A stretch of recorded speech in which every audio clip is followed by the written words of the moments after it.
What up, people? Welcome back to the show. The time is the date. Well, the date is Sunday. Time is not 6 o'clock. The time is 7:30. Me and my fellas run a little bit late today. I had some family come in. We went out on the lake, had a good time. We're running behind schedule, but thanks for those of you that sticking with us and decided to join us. We're gonna bring in Terrance and Jason. How y'all doing, What's up? fellas? Mark, Good, man. How you doing, bro? Can't complain. That's good. That's good. Well, if this is the first time you're viewing my channel, I'm going to ask you to please subscribe to my channel, comment, chat. This is our show, mine, Terrance, Jason, Equilibrium, where we discuss topics that are of interest to us. Um, Trying to see what is going on. This week's been pretty slow. But before we get into it, please give us a thumbs up and let me know that the content is good. You're enjoying what you're seeing. That gives me the energy and the motivation to keep on trying to put out the best content as I can. Also, hit the notification bell. The notification bell will let you know whenever I am doing something live or I have sent something out for as a stream or a video voicing my opinion. So today, one of the main topics I discussed this earlier. I think I went on. Me and Jason discussed it earlier this week. Is Robert Pattinson? Do you think he's trolling us, or do you think that he's really serious about not working out for the upcoming Batman movie? He's been slated to play that role.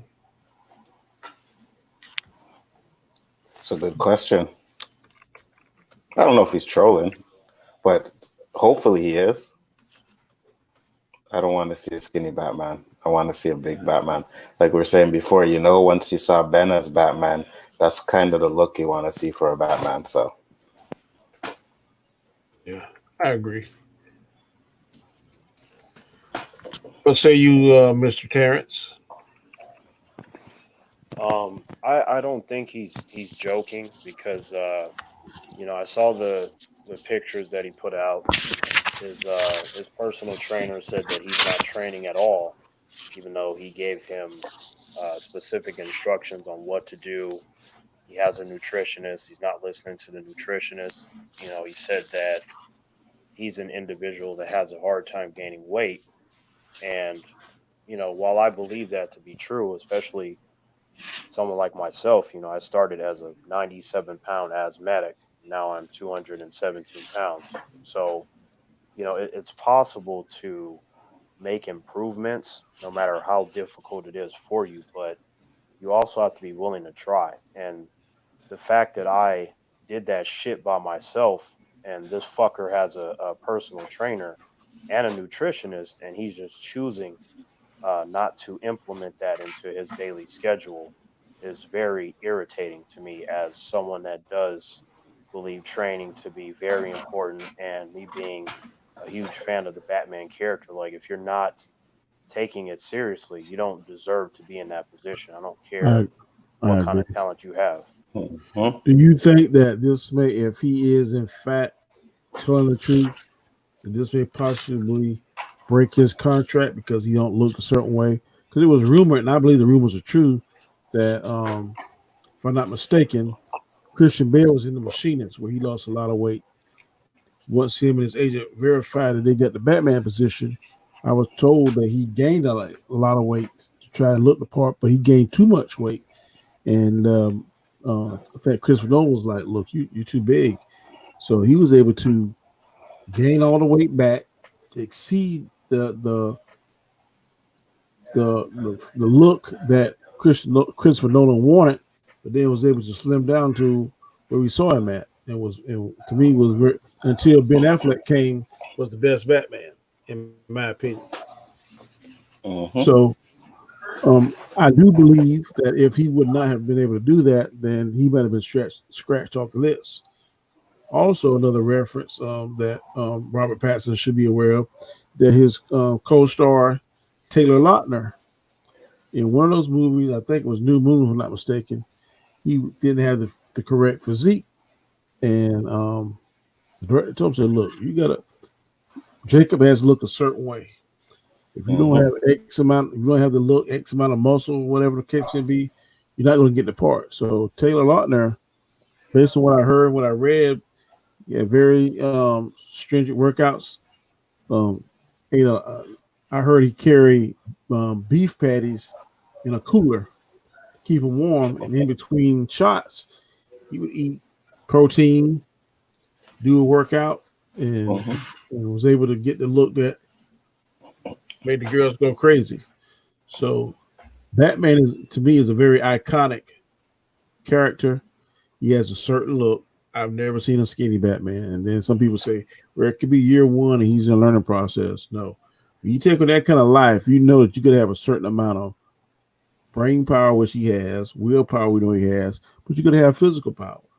Everything that I've read in the comic books, Wikipedia, anything involving powers, abilities, strength, Batman is peak physical condition, and he's able to lift, for everything I've read, 1,000 pounds. If Robert Pattinson don't put on the appropriate amount of weight to convince us that look, then it's not going to be believable. Case in point, I've always said Michael Keaton, there's no way he could have lifted Joker over his head with the physique he has. And that suit he had on was not a strength enhancing suit that I'm aware of. I know it was protective, bulletproof, and that kind of stuff. But strength enhancing, I don't believe it was, unless I missed something in watching the movie. Well, in terms of Christian Bale, he lost a lot of weight for the Machinist, like you said, and then when he accepted the role of Batman, he bulked up to 220 pounds. So he put on a little bit more than 100 pounds of muscle. And then Christopher Nolan thought that he should be slightly smaller, so he told him to drop down to 190. So, if you're going to play Batman, Batman is 210 pounds of muscle in the comic books, which is better than what most people look like in real life, especially when you take in consideration that it's all muscle. Muscle bulges, it looks a certain way. Like even in the lower categories, like if you look at MMA fighters, even the lower weighted people, when you see like what kind of physique that you can achieve, the muscularity, it looks good no matter what weight you're at. So Robert Pattinson, he doesn't need to be Ben Affleck. Ben Affleck was 6'4", 225. He would be the example of Batman like later on when he gets a lot bigger, like especially with how he looks in his suit in comparison to when he's not wearing the Batman suit. As long as you're at least 200 pounds of muscle, then you're good to go. So wherever he's at, he looks to be at like maybe 160 or so. If he can just get up to like 190 to 200 pounds, he would look significantly different and he would look like the Dark Knight. It doesn't matter if it's year one, year 12, year whatever, he's always supposed to be physically exceptional. It doesn't matter. So really, you're just talking about different levels of muscularity. Is he bigger or is he more toned? But he never is supposed to be skinny. Number one, and he's not supposed to look like an average person. Most superheroes don't look like regular people. They're muscular. So his laziness is disgusting. And if you want to entertain the whole okay, he might be trolling, even though I just don't think so. Like I said, I mentioned the trainer, and he said that he's not doing it. So unless the trainer is in on the joke, it just to me seems unlikely. But if he is indeed joking, um, I don't like that kind of attitude because just the fact of the way that you're thinking. Because what's to say that you're not going to extend that to something else, and maybe you don't give it the best performance that you can because you're not taking it seriously. Like, oh, I'm special. I don't have to do what everyone else has done in terms of individuals that have been in comic book material, action movie, sci-fi, where they have to look a certain way and be convincing that they can lift something or fight someone or whatever. And he thinks that he's special. That shit is stupid to me. I hear you, man. And you would think they would put something like that in the contract, right? To where you have to look a certain size. And I'm telling you, if they didn't put those things in contracts before, they're definitely going to start putting them in there now. Yeah, yeah, I think it is in there. If it's not, then that's silly. But like, you It's Hmm. know, in there because I'm fairly certain that Taylor Lautner would say, "Look, you're going to look a certain way, or you are not going to be in the next Twilight." I'm almost Yeah, certain I I would. read that somewhere. right, right. Hmm. It should definitely be in there. But in the off chance that it's not, it's like, well, those people made a terrible mistake because there's it. This like one of the things that he said that pissed me off was when he's like, well, I'm in quarantine. I don't need to train. And I'm like, I saw Chris Hemsworth a month ago, also in quarantine, and he's training, getting ready for Thor 4. He's not Hmm. having this whole I'm going to sit on my ass and be a regular person and never train. Like that's not what you're supposed to be doing when you're being paid millions of dollars. Someone like me, I'm not attached to any shows, any movies. I'm not part of no fucking sports team. I'm just doing it on my own accord because I love it. But if somebody were to pay me millions of dollars, then I would do everything in my power to get even more ready and hire whoever I need to hire to look exactly the way they want me to Mhm. look. I will get close to it. Hmm. So it's just the Yeah. effort. Like this dude is saying that he can't grow, but it's like if you're not trying, then you don't know because you can ask a lot of the humans that know me, they would have swore up and down that I would never get past 150 pounds. I was so fucking skinny, but they were all wrong. Like certain things are possible, or you can at least make an improvement. So no matter how he looks, he can improve upon himself, but he has to try. Hmm. Definitely. And if he's not trying, if he doesn't want to do it, he's just being lazy. You know, you're getting Exactly. paid. You're getting paid to be Batman, and they want you to look a certain way, but you're telling them, "Well, I'm in quarantine, so what else you have to do?" Exactly. That's even You more know of what a I thing, mean? Exactly. So because to me it's like, okay, say he tries really hard and then, he's only able to put on 15 pounds. And when I say only, that's still more than most people will ever put on, but it's just in Hmm. comparison to what is expected, that would be considered smaller number, but it's still an improvement. I would go, well, at least you tried. That's something that Batman would do, is that he would try. I can't be mad at you for trying. But what I can be upset about is if you tell me that you're not going to try.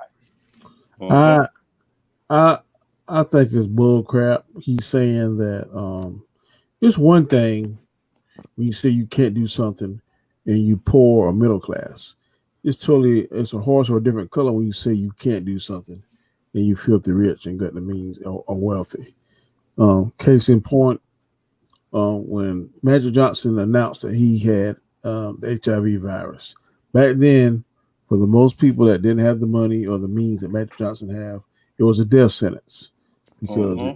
but Magic Johnson had the funding, he had the notoriety, he was famous, he had the money to be in those tests or get the best treatment. And last time I heard anything about Magic Johnson, they said they can't even find the HIV Hmm. virus in his system. Hmm. So it's one thing if I'm trying to do a bat in the sun type thing, and I'm cast as the role of Black Panther. I can't look like Black Panther, and because I don't have the means to do it. But this sucker here, like Terrance said, he has a nutritionist. He has someone. I'm pretty sure he can touch Christian Bale, get in contact with Christian Bale or Ben Affleck, and get pointers. And I know that there's different things that you can do once you got money. Kind of supplements. You can get shit. Hell, who the fuck gonna test him for steroids? I mean, I'm not saying take steroids forever, but you take something to get you to a certain point, and you work out like the devil. Like Terrence said, you have nothing else to do during this quarantine. So if you weren't gonna fully commit when you got the Batman role, then you should have said, "Look, it's more than what I thought it was. Hmm. Thanks for the opportunity, but I just can't do it. Do that. Don't fucking have us waiting to see Batman and you come in looking like the fucking scarecrow. Because I'm And gonna see be that pissed. that's the thing though. Like I would tell him, I'm like, you don't have any experience in training at all. So like you're new to this. So your body, your ability to put on 20, 25 pounds will be easy, and then the rest will be harder. But you have to understand that you don't even need to do steroids. That's like after you reach the peak of whatever you're supposed to be naturally. And he's very far away from that. He's definitely nowhere near his peak. He just thinks that because he's skinny that he can't. And I'm Mhm. just like, I'm here to tell What you from proof that that's not how that works. what he needs to do is have his agent reach out to the Dwayne the Rock Johnson, and if he can't put the weight on you, there ain't another person on the planet can. Because I've seen the Rock look like slender, trim, fit, ready to go to damn doggone the Incredible Hulk. So he knows how to put that weight on and get it off. He's been doing that shit for probably the last 20 years. So I think he's an Mhm. expert in it. And I've heard many other people that's reached out to him to say, look, how you go about I want to put on masks, I want to do this, do. He knows what he's doing. So I don't think there's no excuses. The only excuse that comes to mind is laziness. So if you're gonna be lazy and don't want to do it, then just stop right now. Because I don't, like I said, I don't want to go to Batman and be like, damn, shit, I'm bigger than Batman. I don't want to. I know. I And And don't see you're want. that's absolutely that's right. the thing. He just needs to listen to the individuals that are already at his disposal. Because like Hmm. I like if I were able to talk to him, I would couldn't stress enough. Like you don't know how fortunate you are to have this. Like imagine being by yourself. You don't know how to train. You can't do push-ups. You have to learn these things. Like you get to skip all the horrible and almost shit that killed me steps. You can skip over that because you have direct guidance. You have more than you're reading something or watching a documentary. You have someone right in front of you to go, that's not how you bend that. Do it this way or eat this much. He's just being a lazy asshole. It's just simple as that. Hmm. Yeah. Look at that movie, Pain and Gain. Look what Mark Wahlberg did in that movie. Look how big he was in that movie. You Yeah. know what I mean? So you're gonna get paid What, to do a what, role. he got help from the Rock. Yeah, for sure. And Alicia Vikander, like I mentioned in my video, Alicia Vikander, she put on 12 pounds for Laura Croft. She looks fucking incredible. You see all the definition. She was small before, and then you look at Gail Godot. She definitely improved and got more in physical condition. These are Mm-hmm. all individuals that were very small, had a hard time putting on weight, and he I think has she had to the lose a little bit advantage. of weight she put on because she was saying there is no way I can fit into that Wonder Woman outfit when she was on one of those talk shows that night. But she said she was able to do it.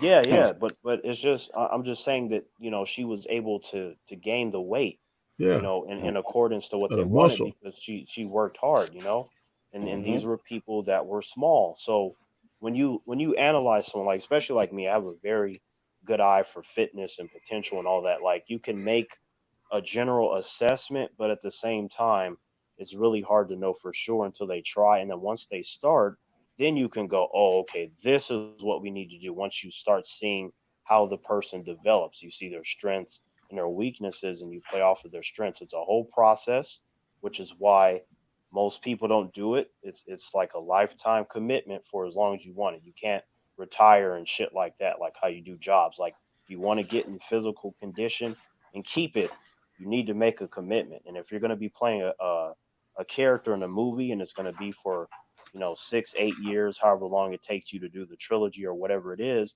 you need to make it part of your lifestyle. You can't be all nonchalant about it because that's what most people do. And what happens to them? They don't get in shape because they always put it off or they're lazy as hell in terms of their approach. You got to take it seriously. Yep, damn right. I mean, if that's what you're getting paid for, you might as well do your job properly, right? Yeah, especially you got money. I mean, like, for most people, that's the driving force of anything. You put the right dollar sign. That's why they had that saying, everybody has a Hmm. price. So that should be Hmm. incentive enough for most people to do something that they wouldn't ordinarily do because you put the right amount of zeros in front of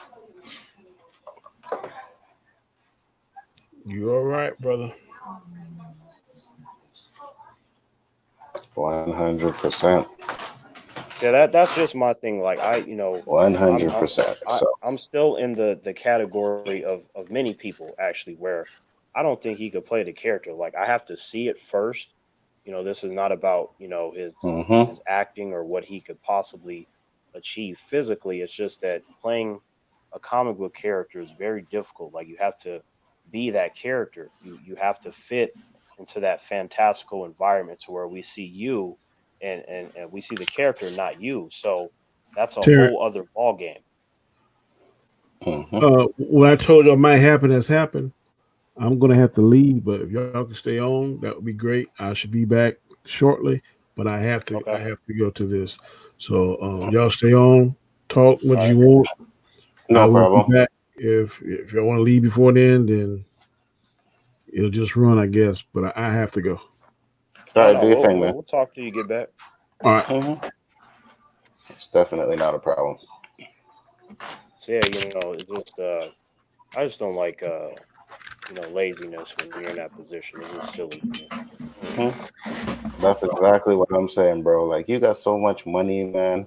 You know what I mean? Like, you're on lockdown. You should have a gym in your house or in your basement or whatever, like state of the art shit, and you're just pumping it out and you're doing what you got to do so that when it's time comes for you to do the movie, you got your weight on, you know? Exactly, because it does take time. So if you're not gonna do it, and then you're like, well, I'm gonna wait till shooting. I'm like, that's not how that works. Because when it's time to shoot, they expect you to be ready, and you do the Mm, scenes. It's not it's time to shoot, but you're not physically ready because it's gonna take time to get you like that. So his way of thinking to me is backwards. He's not making any Mm-hmm. sense. Not making any sense at all, bro. It's ridiculous to be honest with you, you know. But we'll see what happens. I'm not too excited for the movie, anyways. You know, I don't even like the way the suit looks in that picture. So, but if I get a trailer and the trailer looks good, then I'm all in. But until then, I have no idea. Well, in terms of I've seen a couple of different suits. I like them. I like the Batmobile, especially when I understand that they're going to be using CGI on the Batmobile and the Batsuit, which could add Oh yeah. certain finishing touches to it. So I'm like, okay, Mm-hmm. what is that going to be with the cape? Is that going to be with the cowl and the eyes? It sounds interesting. So I do want to see it in the context of the film, and then whatever story that they decide to go with, whether it's the Long Halloween or part of that and something else. So I am curious, but I'm not fully excited yet because there's too many variables. I don't like the choice of Robert on top of his attitude. I don't like his attitude more than anything. So there Mm-hmm. are just too many question marks. So when I see a trailer and it allows me to see context, and then maybe by then Robert Pattinson has shaped the fuck up and stopped being silly, then maybe we can get something good. And I hope that it's good because I don't want to see a bad Batman movie. We don't need Yeah, that. me We don't need a Batman and Robin again. That can't do Yeah, it. for real. For real. I definitely don't want to see another bad Batman movie. And it's like, even if they do another Batman movie and it's bad, how many more can you make? You know what I mean? Like, they just keep putting out Batman movies, and some of them are good, some of them are bad. Like, you can't put out any more bad Batman movies, man.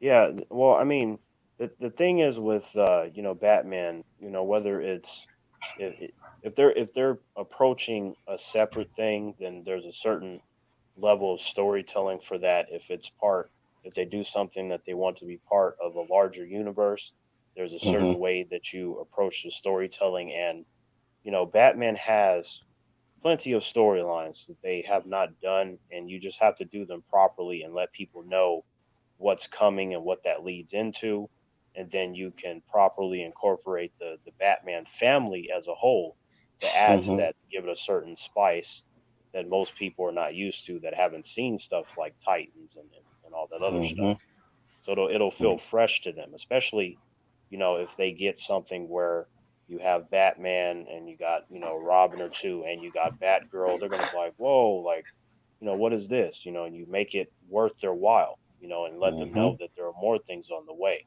So that way, they don't feel like, okay, well, what's the difference? This is just another Batman thing. And it's like, well, if you do it right, it won't be just another one. It'll be more of like they should be approaching it as, I want to see what this one gives me in comparison to the other ones.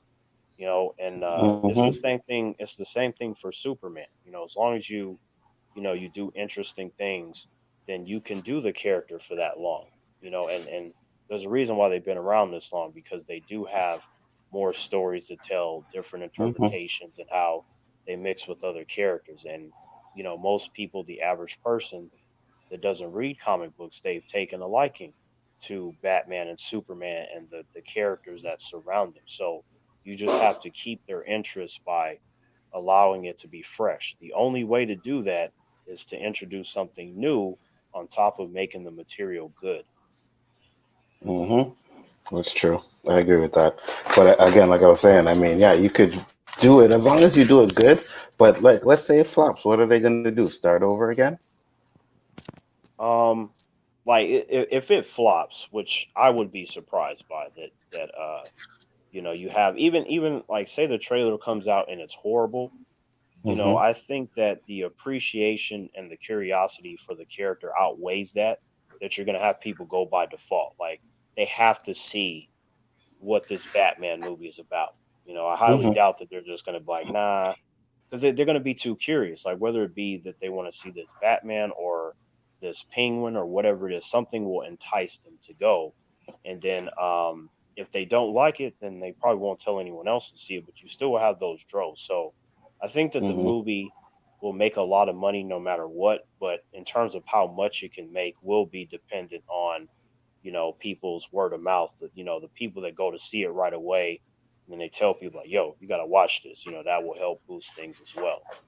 You have the power of the name, but now you just have to make sure that you back it with really good material, so that way you don't lose people's trust. Because eventually, if you use Batman and Superman too many times in the wrong way, the faith will be depleted in a specific department. Like, in terms of the live action movies, you would Mm-hmm. then have to make something really good to show them that that was just a mistake.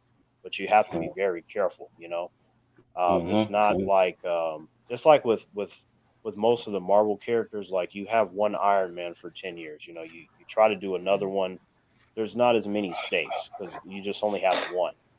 People are like, Mm-hmm. well, this person's not Robert Downey Jr., but I guess I'll try it because it's Marvel. And then if it doesn't work, then that's fine. It's like you still have Robert Downey Jr. for 10 years. It's no big deal. But in terms of Batman and Superman, it's always a bigger deal because there are so many people that have played them. You're automatically going to be compared to everybody else, and every person from each generation has their favorite Batman or Superman in whatever interpretation, because that's how long they've Mm-hmm. been around. Mm-hmm. So they got to Mm-hmm. get it right. That's all I'm saying. Yeah, me too, man. What would your guess be for the over and under money wise? Um, I think it's automatically going to get about 500 million, I would say, and then um, if people like it a lot right away, then I think we Mm-hmm. can get to that $1 billion like The Dark Knight. Mm-hmm. So let's say it makes 500 million. Think it's a flop? No, like, as long as the budget isn't 200 million, then no, it'll be fine. Because it's always coupled with how much it Mm-hmm. costs to make the movie and the marketing. So, but for a Batman movie, if you compare that to most Batman films, it is a lot higher. But we are talking about different time periods where the tickets are more expensive, Mm-hmm. because something back then, someone can look at the box office and go, well, that's not that much, but for the time it came out in, that's colossal. that Yeah, that's for a, sure. that's a huge blockbuster kind of stuff. So I have to only look at it in terms of how it works today. So in terms of a Batman movie, hearing 500 million is like, oh, okay, but it's not as impressive like when they start comparing it to, like, say, the average MCU movie where you get like Mm-hmm. 700 million higher. So Mm-hmm. that will put a slight stain on it, because you'd have the what I call the Marvel dick writers going, "Oh, so they came out with a Batman movie and only 500 million. Huh?" They're gonna rub Mm-hmm. that and the fans Mm-hmm. of DC for a long time that your Batman Mm-hmm. movie only made half a billion, and we had Captain Marvel come out of nowhere and make a billion. But Mm-hmm.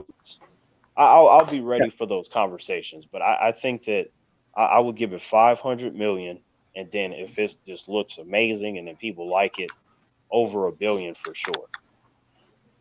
Yeah, I think it could do definitely over a billion. But it has to be a really good Batman, though. It has to be a good movie. As long as it's a good movie, it's something like, on the levels of Aquaman and Wonder Woman, those type of movies, then yeah, don't make $1 billion just because it's Batman, right? So if they Yeah, make a good movie and they have Batman in it, just that alone is enough to make it do $1 billion. yeah, But yeah. That's right. Yeah, we'll see. We'll because definitely see how that. because let's say it's bad, but then it still makes a billion.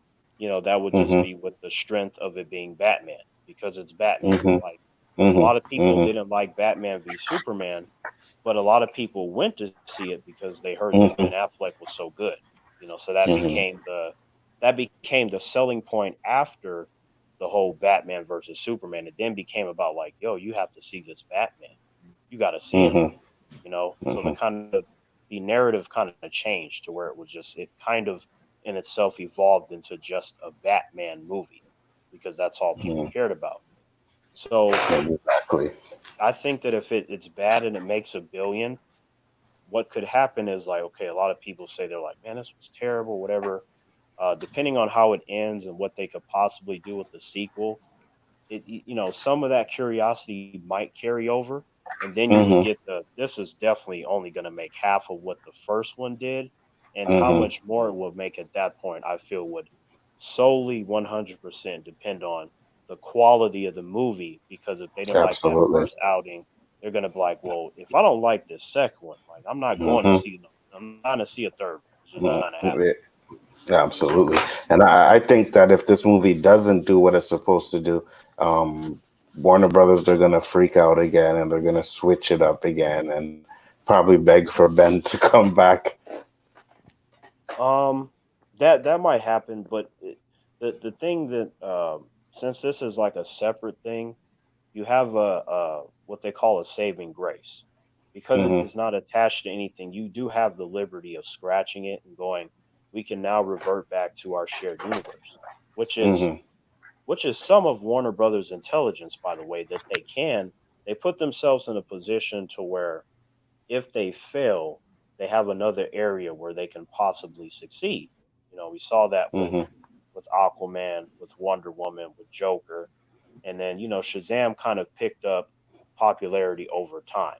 Like you had Mm-hmm. a decent amount of people that saw it, they liked it, then more people watched it later. So there is that kind of simmering excitement for a sequel. So they understand this. So I think that while they would freak out, they would go, well, now we should just do what people want us to do instead of trying something different. And I feel like that's usually their consistent strategy. But at the same time, as a DC fan, you don't want any area to fail because the biased people will then highlight that in a way that they Mm-hmm. don't for anyone else's failings. Like if you Mm-hmm. get a bad or a mediocre Marvel movie, everybody is instantly forgiving. That's okay. We'll just wait for the next one. With DC, they could just have a bad villain. They could just have something that would be considered small in the larger Mm-hmm. scheme of things, but they're like, well, because of this shit, I don't even know if I'm gonna watch the next DC movie. It's usually Absolutely. a case by case basis. Mm-hmm. They have to convince people to go see their stuff. There are tiny exceptions, like how you said, how we agree on, Batman and Superman. It's a little bit different, but depending, you can stretch that sort of faith and confidence if you make too many mistakes, right? Mm-hmm. But when it's properties outside of that, with also the exceptions of now Wonder Woman and Aquaman, because they're proven successes, so there will be an inherent interest in their solo movies. But Mm-hmm. like if you do any, like say they do, I don't know, like DC Speed Force or something, right? It's about speedsters and all that kind of stuff.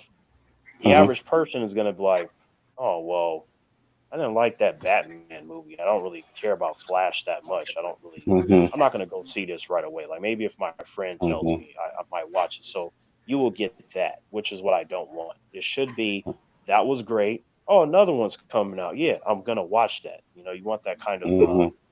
that Marvel effect where it's automatic. They cannot like a character from Marvel, but they're gonna go because of the brand. It's trusted. Like, well, I'm gonna give it a shot for sure because I like Guardians, I like Endgame, whatever. Mm-hmm. Yeah, I agree with you. And for me, like people forget that there's only a few movies in Marvel that made $1 billion. Not only that, like a lot of them are trash. Yeah, You yeah. know what I I mean?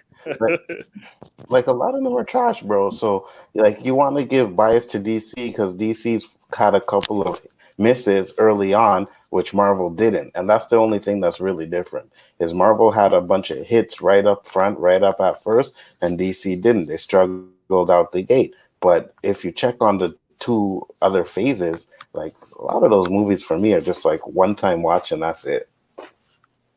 yeah, no, I hear you because it's like for me, I like a lot of them. I appreciate them. I own them all, but it's like I'm still able Mm-hmm. to see the flaws and talk about them, despite me Mm-hmm. being a fan of that stuff. But once you had the Iron Man thing in 2008, it was kind of their whole things were just experiments. See what happens. And Mm-hmm. you had Cap and Thor. They made okay money, but it was really the Iron Man 1 and 2 that were making all the money. And then you Mm-hmm. get to the Avengers, and then that's what blew the doors off of everything. You know. And after Absolutely. that, man, it was just automatic for people to show up. Mm-hmm. And I seen Niner Zero has a question. Says, where do you guys place Swamp Thing, Constantine, and Shazam on the DC power charts? What do you Um, think, Tim? you let's see. So DC or not DC?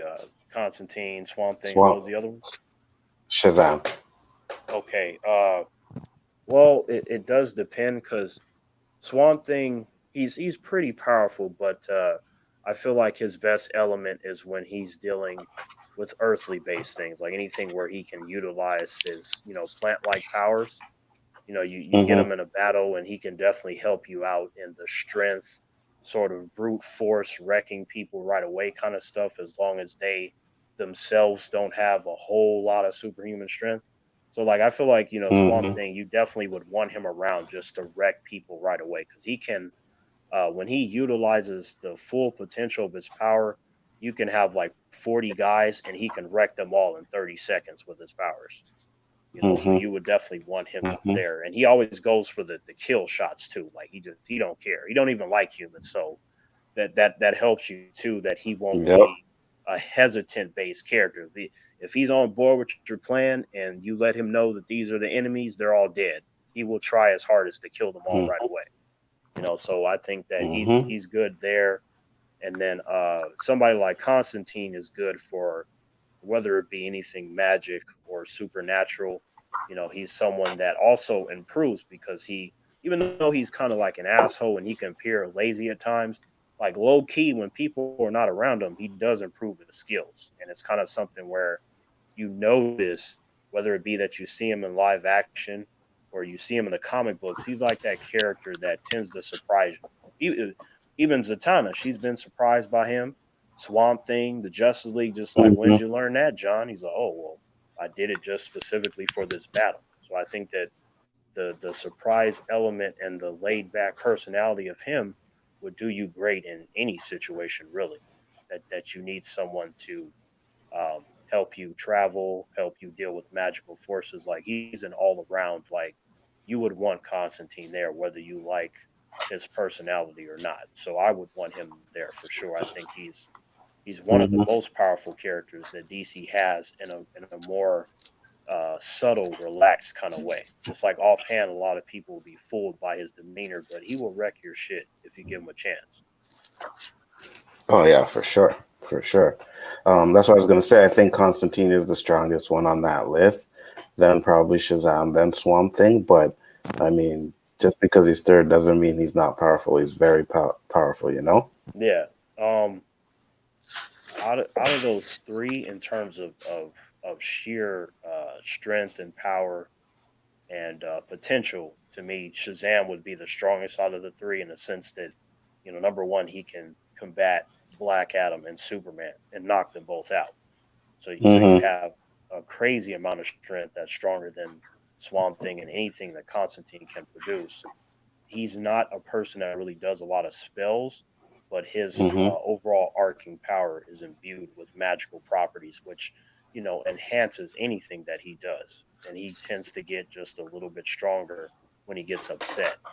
So I Mm-hmm. think that when you use someone like Constantine, he would have to use specifically spellbound magic to sort of get him away from the situation, because if Shazam gets a hold of him, like, Constantine is done. Mm-hmm. Mm-hmm. For sure. For sure. And Well, do you remember the Swamp Thing movie? you saw say again? Do you remember the Swamp Thing movie? Yeah, there were a few of them back in the day. Saw when I was a kid. Mm-hmm. I only remember the first one that I seen, which I really like till this day. I still like that movie. Yeah, I don't really know about the other ones though. yeah. There, I forget how many there are. I know there were at least two. Like, whatever they were, and coupled with the old TV show, I saw those kind of back to back a Mm-hmm. long time ago. And the two movies, three, whatever it was, and then the live action show, I thought were cool. They definitely put a lot of passion into that, and just something where, like, yo, this is cool. I can see Mm-hmm. it being better later, but only in the sense of, like, any sort of CGI that they can implement. But they did it really good with the practical effects, and Mm-hmm. making things look real.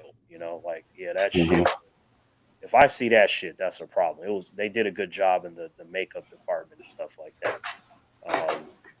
But yeah, those three characters are not to be trifled with. But there's something inherently dangerous about Shazam, especially when he is in a position where he stops playing around, which usually involves that he is either hurt really badly, or one of his friends. Like, when he has those moments when he gets upset, like, he just, you got to get out of his way, Jason. That's all I could say.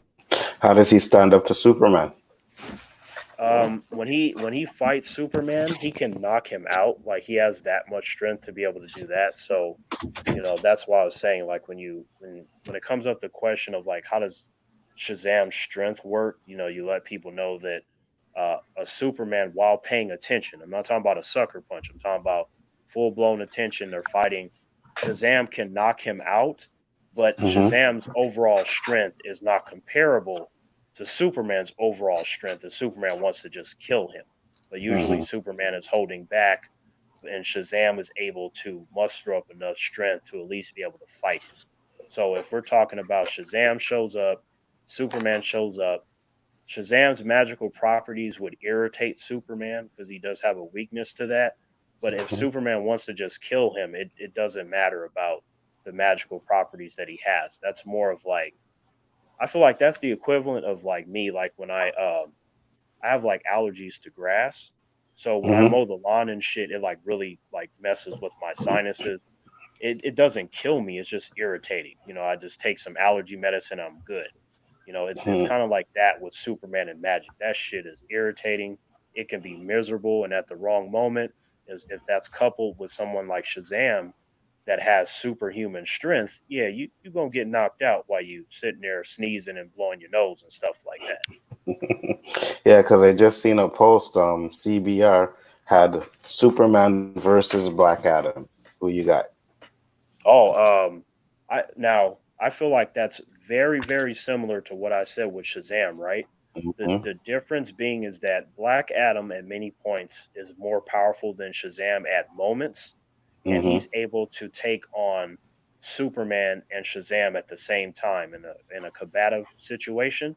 Mm-hmm. So so that speaks to Black Adam's strength, just to be able to, fight toe to toe with Superman and Shazam, and not only not get knocked out, but he's sitting there punching Superman through this building, punching Shazam. He's doing spells at the same time, which is something that Shazam doesn't normally do. So Black Adam has fully immersed himself in the magical properties in a way that Shazam does not. So he has a lot of advantages over him. He's also willing Mhm. to kill in a way to where Shazam has to feel like there is no hope for you at all to even consider that. So if you Mhm. put Black Adam up against Superman, he's in a position to where he definitely can knock him out. If the circumstances are right, he could kill Superman, but they would have to be Mhm. right because otherwise you would just end up where you can have a scene where Superman shows up, Black Adam shows up, Superman senses the magical properties, and then all of a sudden just quick speed, uppercut, and my boy is knocked out. And then when he regains his consciousness, he would then have to figure out how to best deal with Black Adam in comparison to because he's used to other magical people because the league Mhm. has plenty of magical people, but they're not all the same, and it is different in terms of how much magic they can do and their potential. So, Black Adam first encounter would be an unfamiliar opponent. So Superman would have to adjust to that, assuming that Black Adam isn't just showing up with the intention of just trying to kill him right away. Mhm. And So, this is what I'm. that's going to Yeah, be a go ahead. good fight. Yeah, no, Yeah, and that's what that'd be a I'm. good fight. Yeah. Yeah, and that's what I'm saying. Like, if DC knows what they're doing, make that the Black Adam movie. You know what I mean? You can have it centered around Black Adam as the bad guy. He doesn't have to be like an anti-hero or like even like kind of a hero. Have him as the bad guy, the center, show how he got his Black Adam power, and then have him going up against Superman and Shazam. The from what Dwayne Johnson has said that their approach to it um, is very specific and it's accurate in the sense that he said that the beginning is gonna be focused on his time in Egypt when he was a Mm-hmm. family man, when he was good, and then um, the wizard that ends up giving Billy Batson his powers wanted to give them to his human name is really hard to pronounce. Like Black Adam's human name, I need to hear them say it in the movie because that shit, like if you read it on a paper, is one of those names where you ask 10 different people and they're probably gonna say it 10 different ways 10 if they different can say ways. it at all. Mm-hmm. But anyway, Mm-hmm. like he was a family man, and then the Egyptian gods gave him his power once his family was killed, and then at that point you have him find the people that murdered his family, and he kills them. And then the Mm-hmm. wizard is like, "Oh shit, I am so glad I didn't give you my powers. What the fuck? Like, your your potential for evil is too high that your first response at something unfortunate is you need to draw blood." So while the wizard was understanding, he still didn't like that. He was looking for someone pure that even with rage that they would not consider killing as the first option. So he used his powers to encase so and so's name into this like cocoon thing. It was like a magical kind of cocoon in a tomb, and then Mm-hmm. that's how he got his name, the Black Adam. So he wants to explore that, and then you go into the Justice Society of America. We'll probably see Hawkman and Doctor Fate and them try to deal with him, and then that will lead into present day where he will run into Shazam, and Mm-hmm. he's gonna know about Shazam because he's gonna see the whole outfit and stuff like that. So the wizard, so you're the holy guy that the wizard was talking about. Now I'm really gonna whoop your ass because I should have had that power coupled Mm-hmm. with the Egyptian gods. So Mm-hmm. he would just have a whole sort of motivation to beat the shit out of Shazam just off of that for him feeling robbed of an opportunity to make him more powerful. Absolutely. And you know what? There's a question there, but before I get into it, I was just wanted to say, like, I could see that being the first movie and then it being successful, and then do the second movie with Black Adam against Batman, Superman and Shazam. I would like Yeah, that. yeah, that I think that's definitely how they're gonna go. Like, whatever happens with Shazam too, it looks like they're gonna explore the various magical realms because they have a whole lot. And Mister Mine and Doctor Savannah will probably come back, and they're gonna try to get some recruitments so that way they can deal with Shazam. And Black Adam may be among that. They're like, hey, we've already dealt with him, and then now there's six of them. He incorporated his family or whatever. So we need to band together so that way we can take out all six of them. And then Shazam is going to be the most problematic, but we're going to probably have to separate them and go at it that way. So you could see a potential like small villainous group, and they're Mm-hmm. strategically trying to destroy the Shazam family, which would make for a very interesting plot. And then you would have, dramatic elements. Imagine if one of them did get killed and shit, and the rest couldn't get to him because Black Adam is whooping their ass, and then Dr. Savannah and Mr. Mind is just like, well, we got this one isolated over here, and they just take that one out. So Mm-hmm. you would get the coolness, you get the epicness, you get the drama, and people with families, they understand, like, you lose your brother, your sister, that's terrible, and that would give you a new sort of motivation to bring those people to justice. And Mm-hmm. then that will lead to, depending on if Shazam had, encountered any sort of members of the Justice League, they will get wind of that, and it's usually Wonder Woman and or Superman that tends to, train Shazam, put him on the right Mm-hmm. path of being a proper superhero and being less reckless for the sake of himself, his family, and others. So then you can put Superman there, and then when it comes time for Black Adam to show up, Superman is not going to allow that to happen, and he's going to want to fight with Shazam to take out Black Adam, and then that's how you can get a Black Adam versus Superman and Shazam, and we can then get a fight scene that will top Superman versus Zod. Those three fighting would top that. Mm-hmm. If they do that Mm-hmm. shit, that's the money shot where people will buy their tickets, especially Absolutely. if you can do a surprise thing, and then it's just like, wait, is that another red cape? And then the camera Mm-hmm. pans up and it's fucking Henry Cavill. Like that. See you. Mm-hmm. That's the shit they gotta do. So, and Dwayne Johnson has stated that he's been desperately trying to get Henry. So if Henry's gonna come back, it's gonna ultimately be because of Dwayne Johnson. Like pulling those strings. So I hope that happens. You and me both, bro. And Niner Zeno asked, "Do you guys think Red Hood would stand a chance against Iron Fist?" Uh, I don't think so. no, no, no, no, no. I Definitely not. don't think so. Cause Red Hood, him being Jason Todd, he had, for all intents and purposes, the best martial artist in DC. Now, usually when I say that, a couple of people that have a small amount of knowledge on Lady Shiva, they Mm-hmm. will say, well, Batman hasn't defeated her yet, which is true, but at the same time, you're talking about an encounter that he had with this character a handful of times. But if Batman were to deal with her on a more regular basis, he would then figure out the means to defeat her just like everybody else. Mm-hmm. Like if he can figure out how to take out the whole Justice League, he can figure out how to take out Lady Shiva. It's just that we haven't had a storyline that calls for that. So she is very hacked, but even then, whatever Batman is able to teach you, it's going to be on a more human level in comparison to Iron Fist, which is, a character named Danny Rand that literally got taken to a magical environment with a bunch of really hacked monks in the Mm-hmm. seven cities of heaven in Kunlun, which they should have showed in the show. Fucking For real.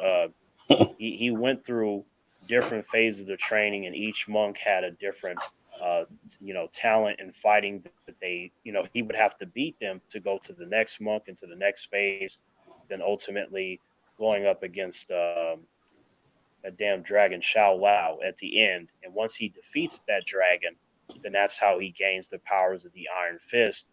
And when you couple that with his fighting skills, because in the Marvel universe, the best martial artist is Iron Fist, hands down. Mm-hmm. The only other one that really comes close is his friend Shang Chi, and Mm-hmm. it's arguable that they're virtually the same. But in my opinion, Iron Fist is just a little bit more over than Shang Chi by just a little bit, and that has to do specifically with the powers that he got from the dragon, which allows him to glow and channel his chi in that specific way.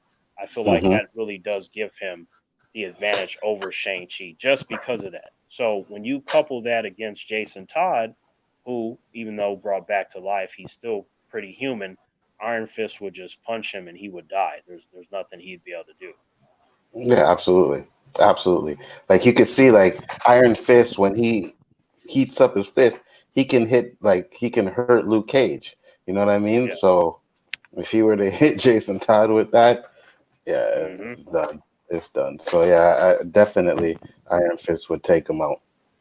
Yeah, like in a straight up fight, he would definitely win. Like Jason Todd would have to like catch him off guard to have a Mhm. chance to kill him.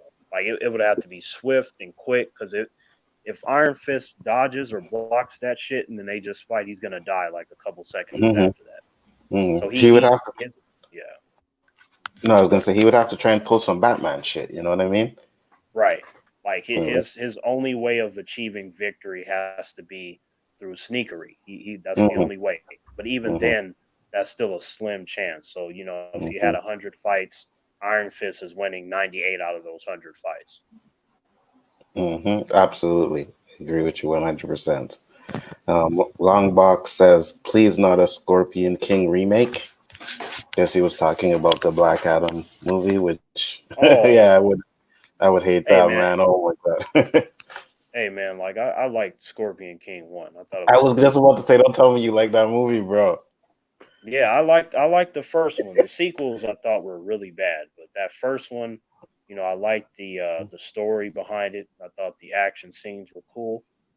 Oh Thought it was a god, cool movie. too much jokey business in it. I just was like, no, I can't take this. No, I no, no, can't no. take. That's fair. I Mm-hmm. mean, I could have did without that, but it's just the movie as a whole though. I just felt was cool. If you take Mm-hmm. away some of the elements that might be distasteful to some, I really did appreciate it. I'm like, this is pretty cool. Like I could see this becoming even better, and then I was wrong about that. But it had so much potential, and the concept in itself is really cool. I just love the concept of that movie. But No, I feel you. in terms of Black Adam, no, no, no, that's not how that would be. I think that offhand, there will be some humans that try to make that comparison, but uh, Black Adam's origin story is a lot more fantastical and extreme in nature, especially when you get from like it'll seem regular at first, and then for most people that don't know about his character, it's just gonna blindside them real quick, and then it's probably gonna get really dark, especially since Dwayne was saying that they're gonna show his family and stuff. Like the stuff that Mm-hmm. happens to his family, that's gonna be the shit where it's gonna get people, and then how he rages out and he's talking about murder and stuff. Like that's when it's going to catch people off guard. It will be just as much and more like in the Shazam movie. A lot of people weren't ready for how dark that movie is. Like it was Mm-hmm. silly, but when it got dark, it got dark. Like the beginning Mm-hmm. when they got into the family crash and then the kid being ridiculed by his family, his dad Mm-hmm. getting tossed out of the window of the car, or you go to Doctor Savannah tossing his brother out a window and killing him and killing everybody in the boardroom, and it was just a pure intimidation, pure 100% villain mode. There was no Mm-hmm. mercy, there was no hope. All those people were dead, and he made them feel bad before he did it too, which is Mm-hmm. even worse. Mm-hmm. Like he wanted all of them to realize, like, all of you fucked up. You're all gonna die specifically because of these two people. Made You know his what I mean? father think he was gonna survive. Killed his Hmm. father. You know what Yeah. I mean? So, So yeah. yeah, they there was actually a couple of families. I assume they were family. You had the guy, the girl, and the kids and stuff. Like I Mm-hmm. saw two sets of them, and my first screening that I went to, they left. They didn't come back, and it was at that scene. So the whole they probably went to get popcorn or go to the bathroom. The whole movie, I doubt it. Like, and Mm-hmm. it just was a timing. At that scene, they jumped up and they were like, "Oh shit, no, no, it's too much for the kids or whatever." And they were gone. So that Yeah, showed right. me that had a surprise factor, and they were not ready, or they didn't want that in that kind of movie. They wanted it just to be pure fun, but no matter what kind of movie it is, there should be some kind of stakes to Mm-hmm. give the storyline some kind of weight, because you can laugh and that's good, but you also have to keep in the back of your mind that there's a legitimate threat or problem in this movie that the main character will have to deal with at some point. Absolutely. Absolutely. And I was watching Longbox. He says Isis and her brother. Don't know what he meant by that one. Said, yeah. Yeah. That was another thing too. I forgot about that. Dwayne was mentioning that he wanted them to use Isis, which at one point was a lover to Black Adam. Like she's a pretty Oh, cool okay. character. Like for the some people that know about, I guess Storm and the X-Men stuff, they would naturally make that connection because she does do stuff with the weather. But I mean, like Isis is a savage. Like if she's not like I love you and I want to be with you, she wants to murder everything. So like she's that kind of character. I feel like you're gonna see like the sexy woman. And the dude's gonna be like, "Oh, all right, Jason. Yep, I see Isis," and then she gonna do some crazy ass shit. Then they gonna lean back in their chair. They're like, "Damn, Jason, never mind, man. Nah, that is not it." So Isis is his you, girlfriend? yeah, at one point it was a love Yeah. interest. It's not all the time, but if they introduce her, that's probably how she will start, and then they could sort of take her character in different directions because she has dealt with the JSA and things of that sort. So that could lead with Black Adam and Isis versus like Hawkman and Doctor Fate or something like that. So you could get a really cool fight right off the bat. So Okay. that should be pretty sick. Like visually, that look really cool to see that. Longbox says that Isis and Black Adam were married. Yeah, that was a Oh, thing. That's what I was saying. Like they were yeah, they're married. together for a little bit, but it wasn't like a long lasting thing. Like picture like how Black Panther and Storm were. It's like there's material there, but that's not really the defining property of either of those characters. It was merely just a chapter in their long In their history, is what that is. Wasn't Storm the queen of Wakanda?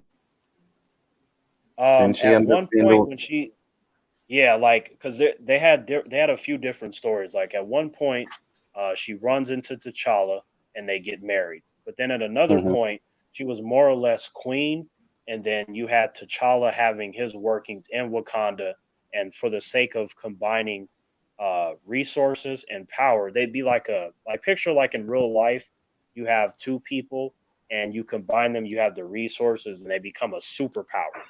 To where because of them being together, it not only benefits them, but it benefits the people that work for them or within the general vicinity. So that's what you have there. Got you. Got you. Niner Zeno says, I never saw Iron Fist Netflix show. Did they actually show the dragon he fought? No, not that I No, remember. definitely not. Like season one was really bad. All 13 hours were terrible. Um, like when Colleen Wing wasn't there, I just didn't care. Like she was cool, but it's just the stuff that she was working with was so bad that her coolness was not a saving grace. It was just like, oh, she's cool. Like show me more of her. I don't care about Danny Rand. Like show me the badass female. So which is bad that I care about Colleen more than Iron Fist. That's how one part where they fucked up because you're supposed to care about Iron Fist the most.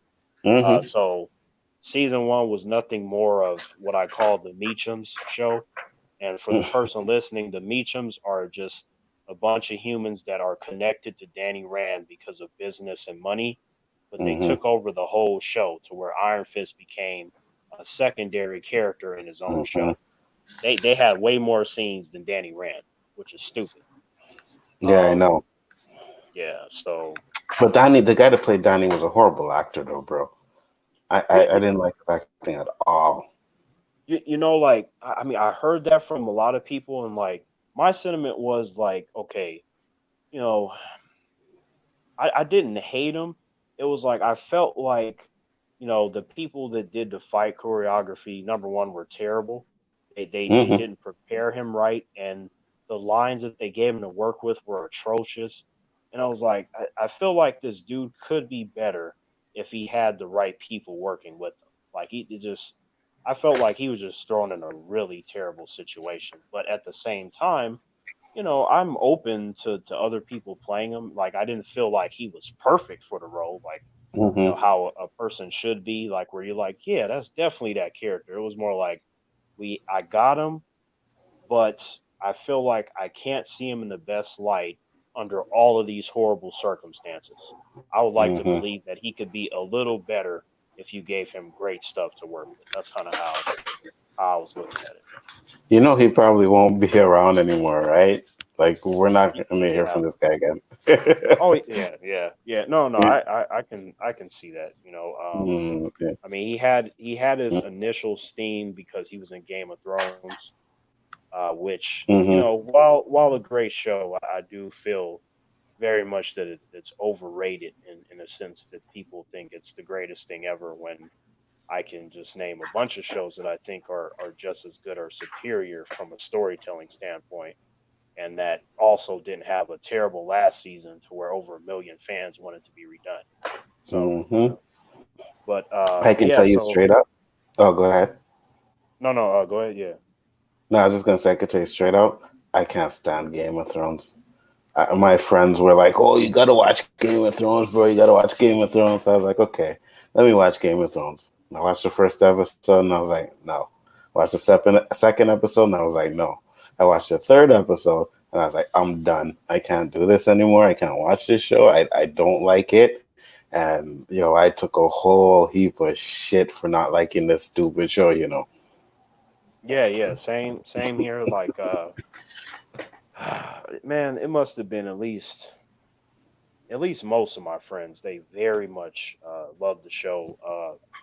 The only thing that I found to be different from them was with that last season they weren't talking to me about it in the way that they were the other ones, Mm-hmm. and it was to the point to where I got so curious that I had to ask because I was so used to hearing how it's the greatest thing ever to nothing. I thought that was a bit extreme, so I was like, did it start yet or what? Like I didn't think it started because I didn't hear nothing good from them. But they were just like, Mm-hmm. nah. They like, nah, T, like this shit is so bad, man. I was like, damn, it went from the greatest thing ever to just bad. Like that doesn't, necessarily detract from the whole show per se, but if you have an entire last season that's bad, that is very terrible in terms of Mm-hmm. that when you get to the ending, it doesn't pay it off. Because when it comes to a show or a movie, the beginning should be good, and if nothing else, the ending needs to make you go, all right, like this is what's up. You want to at least be satisfied with the ending. And to my understanding, without having seen it, but just hearing from others that are Mm-hmm. these hardcore fans, they they Mm-hmm. they don't just not like it; they fucking hate it. You Yep. know, so Yep. much for that. Um, Yep, all those people that gave me trash on it for not liking it. That last season, I just seen all the polls. So it's garbage. What are they doing? I don't like this show. I can't believe they ruined the. I was like just mhm, laughing at them, bro. I'm like, you see that shit? Garbage show. mhm.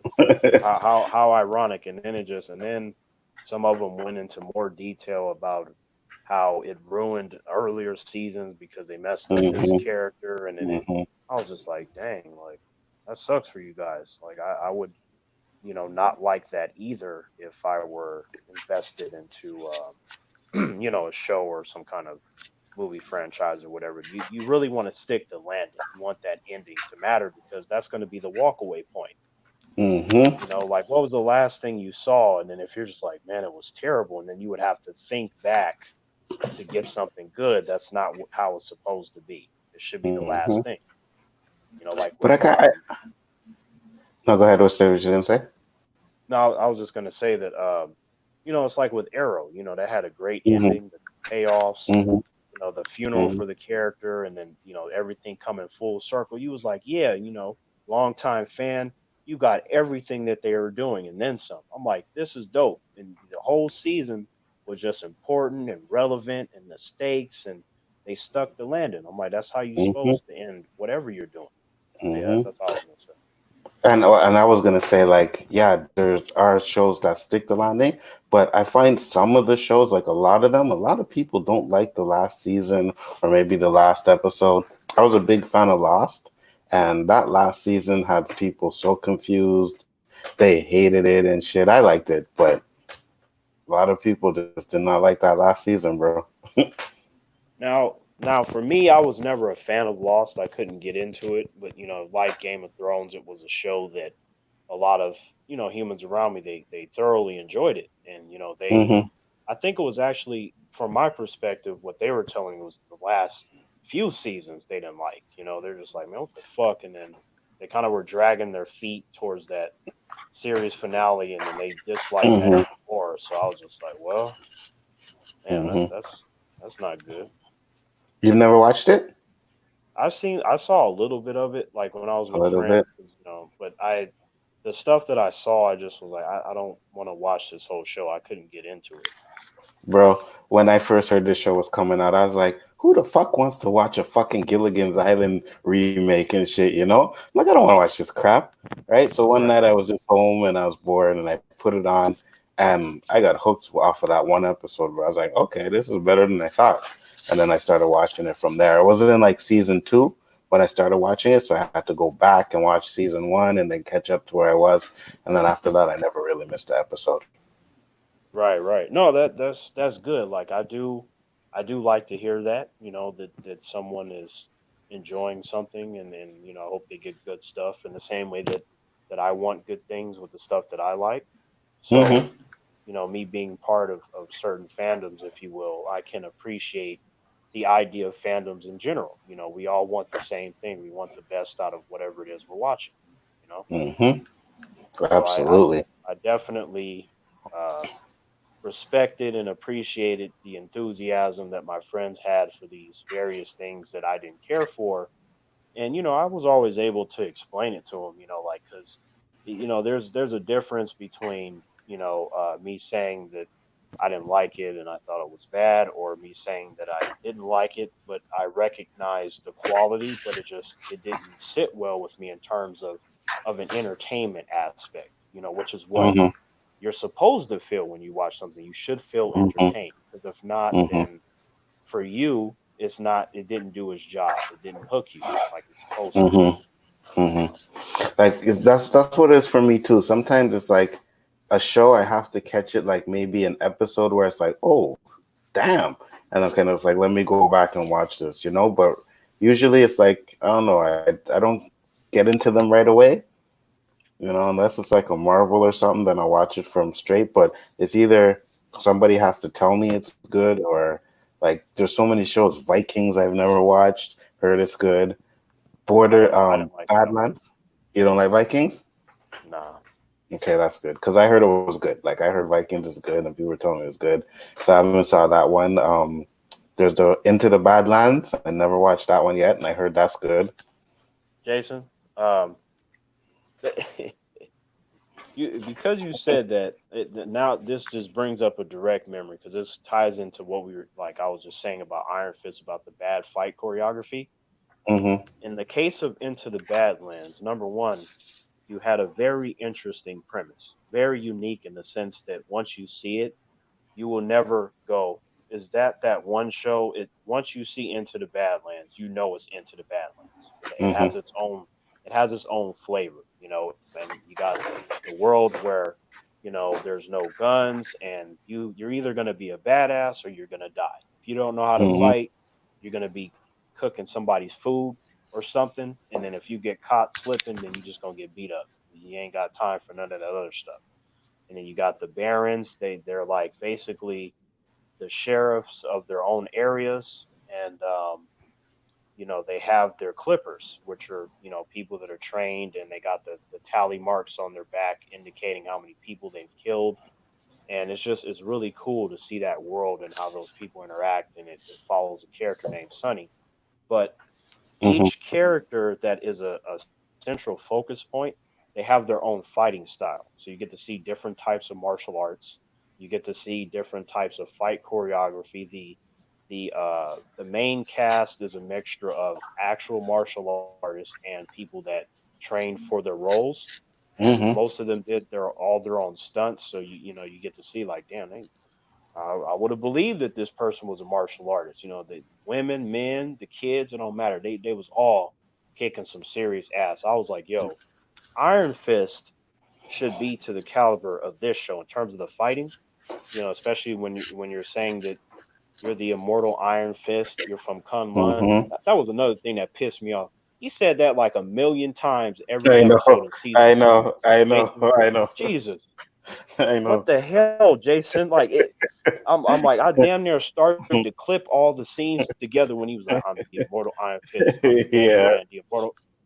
I'm like, Mm-hmm. Jason, is he trying to convince us or himself? Because For every real. time he says that, he gets beat up, and it's like you you you can't say that and then get your ass whooped. It don't make sense. Like that should Mm-hmm. be letting everybody know that when you say that, everybody's going down. It's like, oh damn, did you hear what Danny said when he talking about you the Iron Fist, and that's it. But no, every time I heard that from him, it was silly. The acting wasn't good. Then it led to him getting beat up. I'm just like, Mm-hmm. why is he saying it so much? Because even in the comic books, he doesn't say it all the time. Like he talks, in his Danny Rand way. Usually, there's philosophical metaphors and stuff like that. Like how we saw his interaction in with Luke Cage and Luke Cage season two, he Mm-hmm. does talk like that. And notice how when he was in Luke Cage's show, he didn't say every 2 seconds that he's the Mm-hmm. Iron Fist. He Mm-hmm. was talking regular. So I'm like, Mm-hmm. why don't you just make him like that? Anyway, I think you should watch Into the Badlands, like just for the fighting, and the story is really good too. Someone of your intelligence and appreciation, I think you would gravitate towards the character and stories. It's just a speculation. I could be wrong, but I have a feeling that you would get a kick out of it, and that within season one, you're gonna have your favorite characters, and then that's probably gonna change by the time you get to season two. Then unfortunately, season three, and it there's a Jason, there's a character named Pilgrim. There's a character named Pilgrim in season three that like this black dude is just man, Pilgrim is just a savage. Like when it comes to fighting, I'm like he would kill everybody in the Marvel Netflix universe in terms of Mm-hmm. fighting. Like Pilgrim would murder everybody by himself. Like his fighting is something else. Like he had that kind of polite demeanor, but it was that actor was good in a way that he was able to say something calmly, but it still Mm-hmm. came across as threatening. Mm-hmm. Mm-hmm. You want to accept my offer, right? And you'd be like, nope, he about to kill this person. So yeah, but I think you would like it. I think it for people the stuff that you wanted to be in Iron Fist is in Into the Badlands times 10. That's what that is. Well, I've seen some trailers for the fighting, and I'm like, oh yeah, it looks really good. Like the fighting looks definitely on point. Yeah, and man, like that. Like I remember the actors they were talking about it, and one of the YouTubers that I was talking with in this comment section, he got a chance to talk to a few of the cast members, and like it took them a while to film it because they were doing all the fight scenes. Like it's a very complicated show because aside from the acting, they have all these fight scenes every episode, and it just entails all these stunts and this style and that style, and they had to get it all right. So a Mm-hmm. lot went into that, and I could tell like, man, this show got writers, that you got passion, you got good martial artists that train them that are in the show, and you really get to see how this person uses their weapon in comparison to this person, the way that the women fight in comparison to the men, and you get to see stuff like you could break it down. Like, look at this is about speed, this is about strength, this is about flexibility. Like they had that sort of intelligence worked into the fight scenes, and I really appreciated that. Yeah, man, I'm definitely gonna check it out. It's one of those things that's on my list, and I'm like, okay, I Yeah. got this on my list. I got Dragon Ball on my list. I got Legion on my list. It's just like, when do I watch it? You know? Yeah, yeah, no, I understand, man. Mm-hmm. There's like so much shit that is like, man, you can only get to so much, but Mm-hmm. I just wish Iron Fist like would have been like that in terms of the fighting. Obviously, you have a different story, but I did like season two of Iron Fist. I thought it Mm-hmm. was cool, and I was like, see, like I think that this one should have been season one, and then season two should have been better than season two. That's how I had it in my mind because I'm like, that was the best that you could do in terms of what I saw, right? I'm like, okay, this is an improvement, and I see that, but if I were in charge, season 1 and 2 would have been completely different anyway, because there would have been episodes dedicated to Danny Rand's training. Mm-hmm. Throughout season 1, I would definitely show the 7 cities of heaven and Kunlun, and you get to see him interact with the monks, and each episode could have a focus point, kind of like uh, Bruce Lee's show that they gave to David Carradine, Kung Fu. Mm-hmm. Like it would have been like that. You get to see Kane do, or in his case, Danny Rand do something, and you have a philosophical lesson that will lead into something he's dealing with in the present. Like Absolutely. you need to Mm-hmm. have that, and then the season finale, I'd have had just a whole entire segment of him fighting that dragon, so you get to see how he got the powers of the Iron Fist, and I would have had his upper torso glowing, not just his fucking right hand and shit. It'd have been the right arm, Mm-hmm. the left arm, the torso, the head. Like he'd have Mm-hmm. looked like a beast, like just that Mm-hmm. fire and shit. Not Yeah. the light bright hand that I saw. I'm like, my boy, Jason, my boy, he only has a glowing fist. He got a light bright hand. Like, You know what I mean? Yeah, it was just done really bad. I don't know what they were thinking about when they did that one, but I don't know, man. For me, I found the Netflix shows, they were all like underwhelming except for maybe Daredevil. The yeah, Daredevil, yeah, that was the best one. mm-hmm. Cause well, I mean, in your opinion, like, why did you find them to be like underwhelming, or was it like a certain part of the shows, or like how was it? Luke Cage, I didn't like the actor. I don't like the guy that plays Luke Cage. Iron Fist, we know the stories, and Jessica Jones. I could not get past like the 5th episode, bro. Okay, I couldn't get past the 5th episode. all right, let's tackle them then, the first three, and then we'll move on to the other one. So like Mm-hmm. in the case of Luke Cage, now uh, I've heard from others, like how you said that you didn't care for Mike Coulter as Luke Cage. Mm-hmm. Um, I like him, but it's like he does have some weak points in his acting. He's not the best actor, Mm-hmm. but visually for the character, I'm like, yeah, that's definitely Luke right there. So there was something that made me smile about him being there, that I was able to think about the comic book character and sort of dismiss the things that were lacking, because it wasn't Mm-hmm. enough for me to be overwhelmed that it would get me to not like the show. Like it would have to be coupled with just really really bad storytelling, to where I'd be completely taken out of the Mm-hmm. experience, right? Mm-hmm. So, Cottonmouth, played by Mahershala Ali, like Mm-hmm. his villain was great, and then Yep. they And then they killed killed him him. off. Yep. So, but I think that's where it ended for me. I think that's when they killed off Cottonmouth.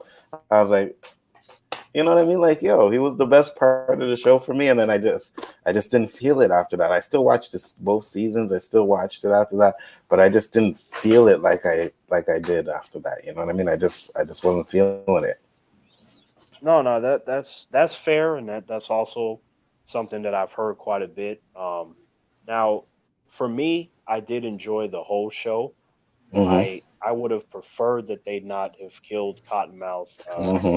because he was just cool. Like at least like have him in the background, if you're not going to make him Mm-hmm. main. Like don't I wouldn't have killed him until like season 2, like maybe in the middle of Yeah, season 2. exactly. Yeah, yeah. Mm-hmm. But because I felt like he was like one of those things where he shined right away, and you knew that you Mm-hmm. wanted him to be there, and then they Mm-hmm. stripped him too quick. It was like fuck, Mm-hmm. like it was like, Mm-hmm. yo, I was in my head writing down like this is what Cottonmouth is gonna. Mm-hmm. Then he just Nice.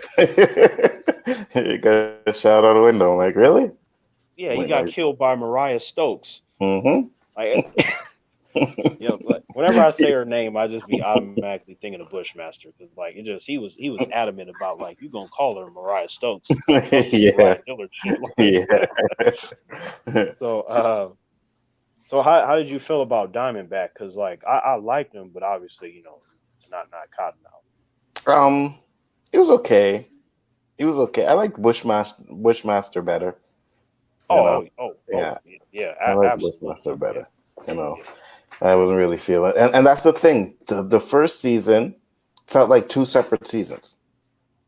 You know Yeah, what I mean? It felt like the first season was once right before they killed Cottonmouth, and then after that, it felt like a totally different season for me. So, yeah. You're right. Now that I think about it, at this moment, it did feel like that Cottonmouth, should have been all of season one, and then Diamondback be season two, and hmm then Bushmaster, season three, right?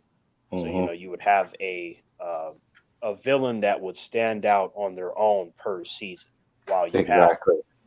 threats looming in the background. Like we know that, oh shit, this keep hearing his name Bushmaster, and then maybe he shows up at the end of the season. You're like, oh shit, like like when he finally pops up. But man, Bushmaster was hard as fuck though. Like hmm to me, like that season two was dope because of him. Like I was Yeah. like every time he was there, I wanted to see him and he was hmm talking and his motivation. I'm like, he has every reason to want to murder Mariah Stokes. Like I hmm was like, no, they need to die. I was on his hmm side. I was like, I don't care. Luke, shut up. Sit down, Luke. Like As was I. You know what I mean? So Yep. that's what I'm saying. I like Bushmaster in the second one. Other than that, like, it's okay. Defenders was a little bit okay too. Um, I liked the banter between Iron Fist and Luke Cage.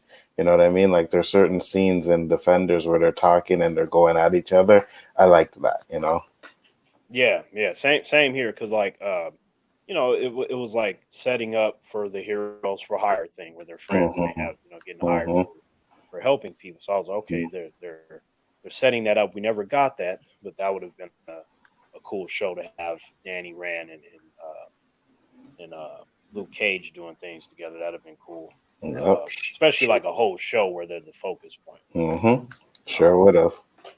that would have definitely been leaps and bounds ahead of Iron Fist's own show. Like he was always better when he wasn't on his own show in a way that Batwoman is better when she's not on her show. I can now hmm do those comparisons. Like because for hmm some reason those writers when they just lost their damn mind when they gave them their own show, they was like, we're not hmm gonna put no fucking effort at all hmm into this. Well, that's what happens, right? When you bring him over to like Luke Cage, it's the writers for Luke Cage that are writing for him. So it's kind of going to be a different kind of take on him or whatever, same person, but, maybe not as much jokes or not as much, like it's weird. It's really weird. Yeah, those people, based off of what they had to work with, they wrote him in a way that was closer to what he should have been. So hmm they were able to recognize that, so they wanted to spice it up. That does take uh, understanding and analyzing what came before and figuring out ways to improve upon what either people already like or what they don't like. And really, with him, it was a combination of both because there were a tiny amount of humans that were like, "Yeah, Iron Fist is great." I'm like, "Fuck, how is he great?" Like, it just didn't make no sense to me. Just like I have a couple of humans swear up and down that the Batwoman is the best Arrowverse show. I'm like, how the fuck is that possible? It doesn't even make any sense to me, Jason. Like, did they not see any of the other shows? Like, I don't. I still don't understand how you got through that whole season, though, bro. I really don't. More power to you, Me, brother. me neither. I had that moment where, I go to wash my face, and then like your reflection is not doing what hmm you're doing. It was just hmm with the arms crossed, like you should have stopped at like episode three. I'm like, yeah, hmm but maybe they could.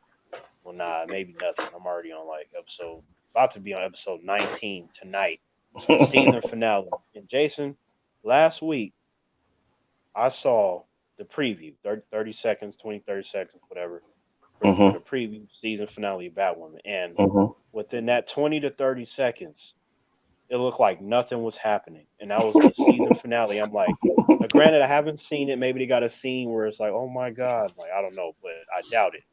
But it's hmm just the preview itself looked mediocre. It looked like the same stuff that I got for the past 18 episodes with just the most tiniest obvious of twists. Like they put it in the preview and it wasn't even a surprise. It was like, well, I knew that was going to happen because of what I saw in episode 18. So that wasn't a twist as much as it was like that's it. That's the Mm-hmm. finale. It's Mm-hmm. just the finale is literally a conversation. That's what it looked Yeah. like. It's just two Mm-hmm. people talking. I'm Yeah. like, that's it. Yeah.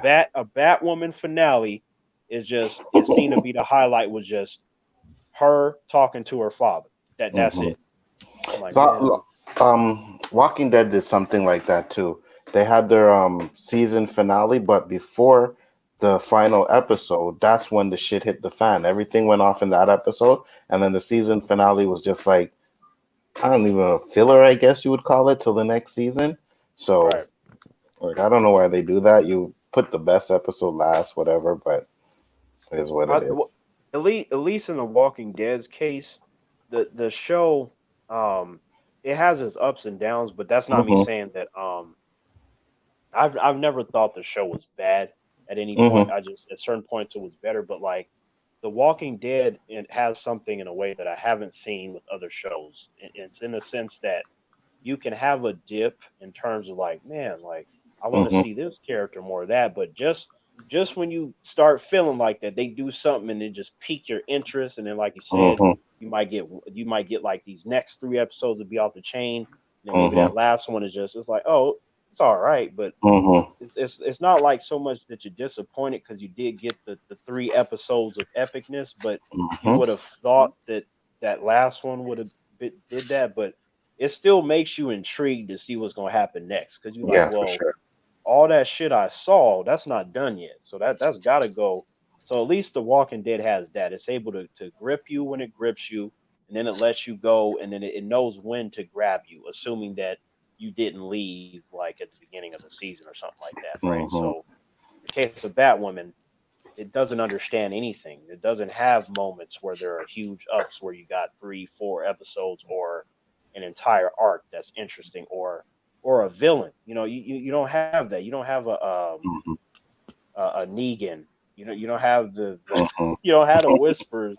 Mm-hmm. You don't have the governor. You don't have Mm-hmm. none of that. It's Yep. just flat, no stakes, the same thing over and over, and it's just people talking, and you should have left me, and you should have been with Mm-hmm. me. I'm gay. That's all you like. Yeah, I'll skip it. Niner Yeah. Zeno So, had a question to get to oh real yeah. quick.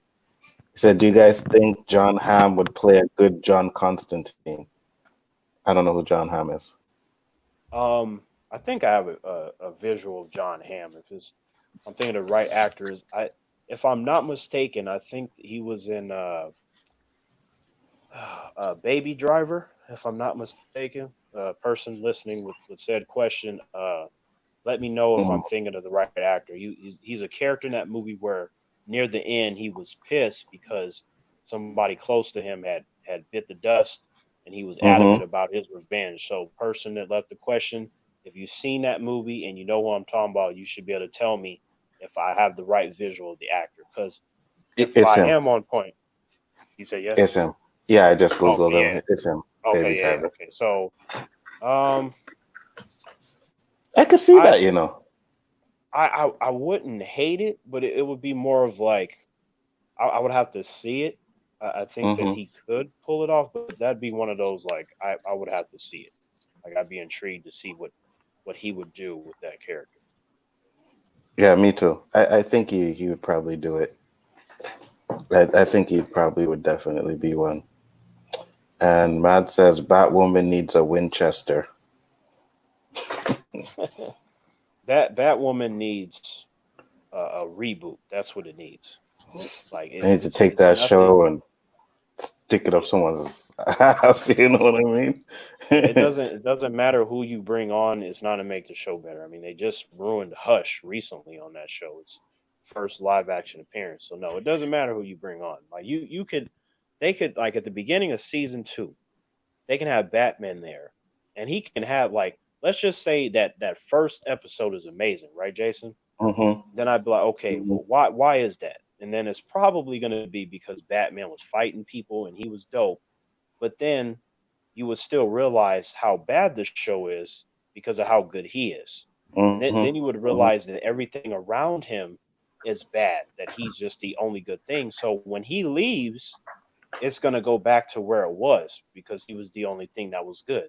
So it Mm-hmm. would be one of those things where it'd be bittersweet. Like you'd be like, cool, but now that he's gone, it's back to the same old weak ass, mediocre, badly written content. You know. Mm-hmm. So Mm-hmm. for the sake of that, I wouldn't even want that to happen because odds are it wouldn't even be what I just said. It wouldn't be good. It would be he would show up, he'd probably get beat up and kidnapped, and then Batwoman would have to save him. He would somehow not be smart anymore. Jason, he wouldn't know how to use his gadgets, Mm-hmm. something stupid. And then Luke Fox would be like, "Oh, Bruce, you got to get back into the swing of things." I'm like, "So you mean to tell me that because he left Gotham, he suddenly doesn't know how to fight anymore? He doesn't know how to use his gadgets anymore. He doesn't know how to Mm-hmm. work the Bat computer." Oh Mm-hmm. well, some I know one of those like silly humans is gonna try to justify it. The few people that love that show, they're gonna be like, "Well, sometimes you get out of sync with things." I'm like, "No, no, no, no, no, no." There's a Mm-hmm. difference between my boy is rusty versus he doesn't know how to do anything. Like Absolutely. you mean to tell me that just because Luke Fox changed the password on a Bat computer that he couldn't figure out how to overwrite it? Like that wouldn't make sense to me. For It's just real. just shit like that. But Mm-hmm. Yeah, so I can't do it. so Can't yeah. do So you that said show. you like the banter between Danny and Luke, and then was there anything Mm-hmm. else that you liked? Because for me, Um, it, I like the when he was interactions of the characters, when he but was that was it. banging out Jessica Jones, Yeah, yeah, that's about it. You know what I mean? The yeah. Jessica Jones part, I like and the conversations though. Yeah, you like the conversations? It was yeah. The okay. comp like when the characters when they were together, like the Mm-hmm. banter that they had, that shit had me smiling. I couldn't stop Mm-hmm. smiling. Like, all right, you Mm-hmm. got. Then when Stick showed up, I was just like, yo, you got to Mm-hmm. give me more of this. But then, I like sticks. yeah, Stick was dope. Like when we Mm-hmm. saw him in Daryl season one, I'm like, that is definitely Stick.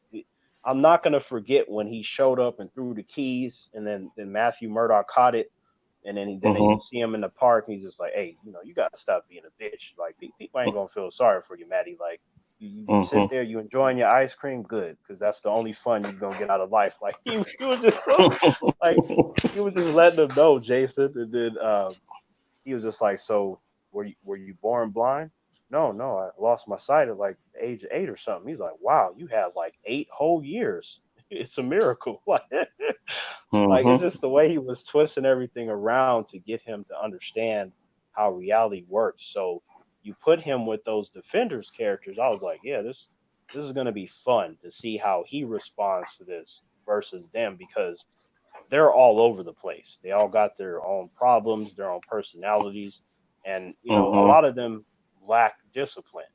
They tend to get frustrated very easily, which can lead Mm-hmm. to them making more mistakes than somebody like Stick, who's more calmer and more calculating anytime he does anything. Mm-hmm. So, Yeah. I wasn't um, I wasn't feeling especially in the shit in the Iron Fist, the girl in there, she was okay. uh, Not Iron Fist, sorry, the Electra. oh yeah, yeah, yeah. Shit. Let me think. I liked Elektra in the context of Daredevil, right? But in the Mm-hmm. Defenders, it was like the scene Mm-hmm. where she was training. I liked that, but then like Mm-hmm. outside of that was kind of like, it's Mm-hmm. not really doing all that much aside from it's like, yay, Elektra is here, but you don't really have too much else Mm-hmm. aside from her presence and how she is supposed to be this deadly thing that Sigourney Weaver is going to use, and her character, like I like that she was there. Like Sigourney Weaver is cool, Ripley and all that stuff, but her character was also just kind of lackluster. Once Mm-hmm. you get over the fact that you like her because she's cool and stuff, but it's just like, eh, eh, Yeah. Yeah. mm. That's exactly how I felt about it. That just didn't do it for me. Like I said, the Jessica Jones, I think was a bad guy in that the first one. What was his name? Kilgrave was the shit. I didn't like And him.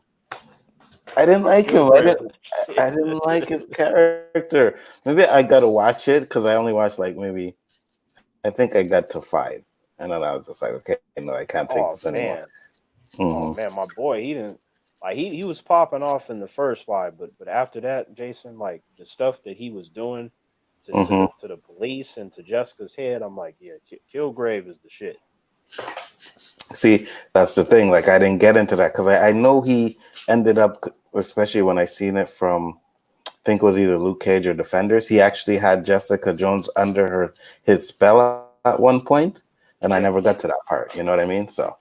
Yeah, they did go through a few episodes where they focused on what happened when she was under his control, Mm-hmm. and then I was like, cool, and like he definitely tortured her, raped her, had her kill people. He Mm-hmm. had other people kill themselves. Like he put her through a lot of horrific things, and it was number one. Some of it was showed to us, and then what wasn't showed to us, he talked about, and then you see her reacting to that shit, and then Mm-hmm. in present day, it showed what he did to the cops and how he had them to try to murder Jessica and people trying killing Mm-hmm. themselves to get her attention. He was like, look, Jessica. I'm like, yo, you got to come back. I'll make you dinner. You can suck my dick. And if you don't, I'm killing everybody in this restaurant. And since you like a big hero and stuff, life is precious, blah, blah, blah, you better show up and enjoy this fucking cheesecake. And Jessica Mm-hmm. get mad stuff. Like, it just created a sort of interesting tension that is not really a thing when you watch a lot of these Marvel movies and stuff like that. Like, this character was very sadistic and unforgiving in what he wanted, and he wanted it when he wanted it, and he wasn't just about talk. He did horrible things to people, like he made kids stay in closets and shit while he was enjoying steak dinners and they couldn't get out and use the bathroom. He was like, fuck these kids. He just had them stay in the closet, Jason, like while their parents was getting wrecked in the living room. It's just like his casualness for really evil things. I thought was really well executed. That they didn't hold back on that. That they gave us Kilgrave. Mm-hmm. Um, the only thing that I wanted was for him to be completely purple because that's how he is in the comics. Like near the end when there's a point where he enhances his ability because they have an arc with how he got his powers and stuff like that, experimentation and all that. And we Mm-hmm. had a moment where when he was getting amped up in his abilities, his skin turned purple real quick, and then his eyes and shit, and then Mm-hmm. he went back to his regular appearance. So I was like, okay, yeah, that's an Easter egg, Purple Man and stuff like that. But I really wanted him to be purple because it just I just like how that shit looks. Like that purple face combined with his swagger and shit. Like Mm-hmm. I'm like, yo, Jason, you got this purple dude walking around in public. It just people crashing their cars and kill themselves. He's just like, it doesn't matter. I'm purple. What you gonna do about it? Go jump off a cliff? That's what kind of character he is. Yeah, man, that Uh, would be good. That would be fucking good. Mad had a question. Mads has a question. I think replacing Constantine will be as tricky as The Flash was. They picked a great actor for the TV show that a different actor for the movie really needs to step up. What do you think? well, there is a difference. Like Grant Gustin is great as Barry, but you Mm-hmm. can find someone that can play a good Barry too. You just have to, get a person that looks like him, the character. You just have to get a good actor, and then you get a good story, and you'll be fine. In the case of Constantine, Matt Ryan is literally that character. He looks exactly like him. He's transformed into that character, whether it be that we see him or we just hear his voice in like animation. So that's trickier because he's literally perfect. But I can see Mm-hmm. someone else playing the Flash in a way that I can't for Constantine at the moment. That's the difference, in my opinion. Yeah, I feel you. Um, like I said, I liked Ezra Miller's Flash. Maybe not as much as the one on the TV show, Brian Gus, whatever hell name is, Grant, right? Um, Yeah. the Constantine in the show, though, I don't like him for some reason, bro. I don't like him. I don't like him. I don't know what it is. Just I don't know. Maybe Man, it's his voice or whatever. I know when I watched shit, it was a Superman Apocalypse. Like yeah, his character seemed exactly like the one from the DC show. I yeah, don't know. I don't gravitate to him. yeah. That's the first time I heard that. Yeah, because Hmm. yeah, I think he fits that character perfectly. Yeah. Um, yeah, even more so than Keanu Reeves, like because I like Keanu Reeves in that Constantine movie, but Hmm. there was something missing. Like it was Hmm. missing a lot of the fantastical nature that it should have, and Hmm. Constantine on his own show before it, they brought him into the Arrowverse. It did all that stuff that I wanted to see from the movie. And also, Matt Ryan, he looks just like the character, the posture, the swag, like he's exactly how I wanted him to be in a way where I was accepting of Keanu and I thought he was cool. It was just like something was missing. So he filled in all the things that were missing for me in Yeah. terms of, what I wanted to see. So uh, for me, I'm just like, yeah, you're not. I don't see you finding anybody better to play him, but it's just one of Hmm. those things. Like I would just have to see the person first in a way that, like I said, with Grant Gustin, I can see someone else doing it if, and then like how I stated, you gotta line up everything in the right way. Hmm. So not so much replaceable, but just you can find another one to where with Constantine, I really would have to see it first. Hmm. I didn't like Keanu Reeves Constantine either. Dang. I didn't like it either. For me, I like Keanu Reeves as an actor, but he's hit and miss because he's the same in all of his movies. He's like so monotone that just some roles for me it just doesn't hit for me. You know what I mean? What? Well, there is one exception. It is called Hmm. Bill and Ted. Excellent Yes, adventure. absolutely. Yeah, yeah. Yeah, that he is Hmm. definitely different in those movies for Yeah, yeah. sure. Like I Absolutely. think I think those funny ass movies showcase that he does Hmm. have some range, but Hmm. it's just He outside of hasn't that done. he's Yeah, the one all the time, yeah, right? Like yeah. He hasn't done anything like that in a long time, right? So when yeah. they said they're going to do a Bill and Ted, a new one, I'm down for that. I'm down to see that. Oh, I am too. There's something recently that sort of sapped some of my excitement because they were like, well, they're gonna have two daughters, and the daughters are gonna be smarter than Mm-hmm. them, and I'm just like, oh, we all know what that's about. You can't Mm-hmm. have the females be dumb, Mm-hmm. right? Like okay, Mm-hmm. that part was kind of a head shaking moment, but I still want to see it. But I just hope that that's not something that's taken up the whole movie, and then Bill and Ted get sidelined. Like I didn't wait all this Mm-hmm. time to see them to have them Mm-hmm. sidelined by their own children that takes all the spotlight and they're supposed to be smarter only because they're female. Like I don't want to see that shit. Mm-hmm. Yeah, But that would bother me too. That's kind of an issue that I have with the Ghostbusters, new Ghostbusters coming out, Like, first off, I find they're too young. I don't really want to see kid Ghostbusters, but okay, I can get past that if it's a good movie. But it just looks like the original characters, like, are just gonna have little cameos, basically.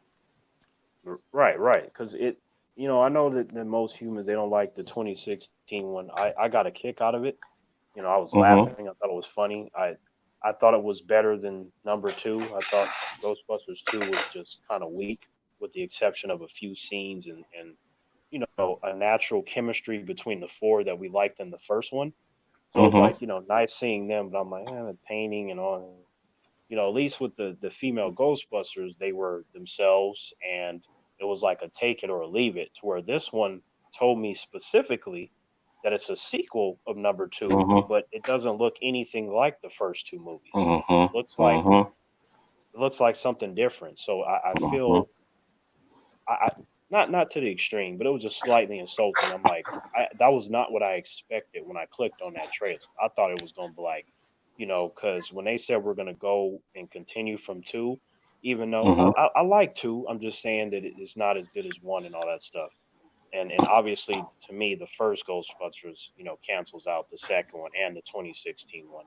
But Mm-hmm. you telling me that you're going to get back to the originals, I'm like, well, that's what we all wanted anyway. As Mm-hmm. much as I can get a kick and entertainment out of the female one, I would have never went with that over going with what we used to have, right? Mm-hmm. So, but then I watched the trailer and I'm just like, uh, how is this any better than the 2016 one that people Mm-hmm. like? Mm-hmm. I don't get it. I would have rather have like again based only off that trailer. I would have rather Mm-hmm. seen a continuation of the female one before that because that seems to be so much worse because aside from the ending and stuff and a couple pieces where you see the vehicle and like the Mm-hmm. weapon when they're like using it Mm-hmm. randomly out in public for no reason, like Mm-hmm. at least with the 2016 Ghostbusters, I knew it was Ghostbusters. They had the outfit, they were using the weapons, they were catching ghosts. There was a whole bunch of them at the end of the movie, which I liked that they were fighting that many ghosts at the same time.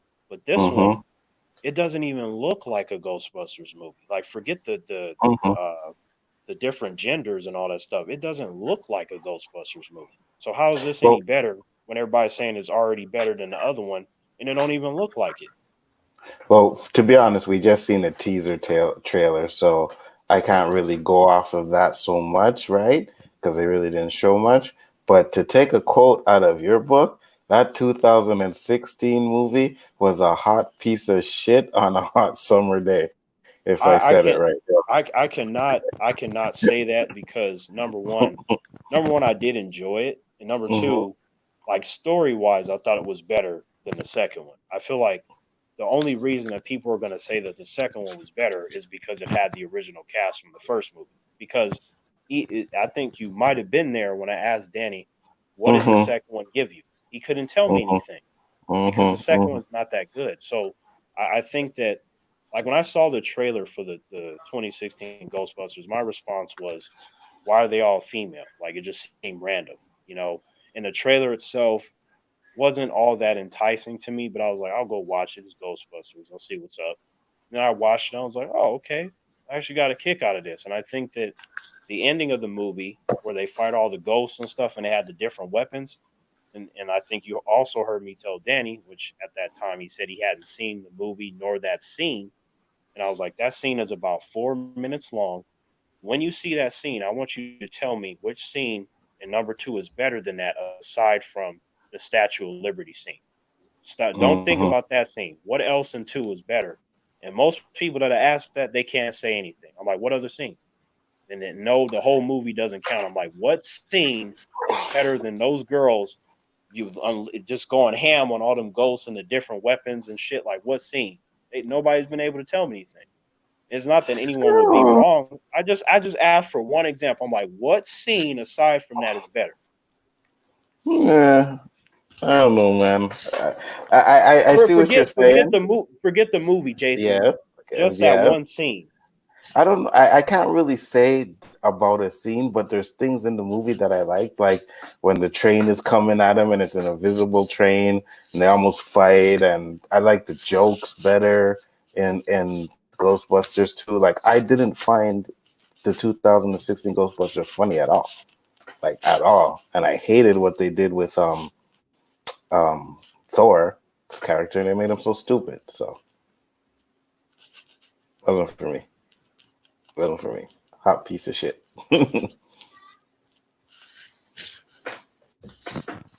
Wait, can you hear me? Yeah, I can hear you Can you now. hear me? Okay, yeah. So, but again, forget the movie. So just that one scene. Mm-hmm. Forget that it's not funny or whatever you feel. Like just the in terms of the coolness of that scene.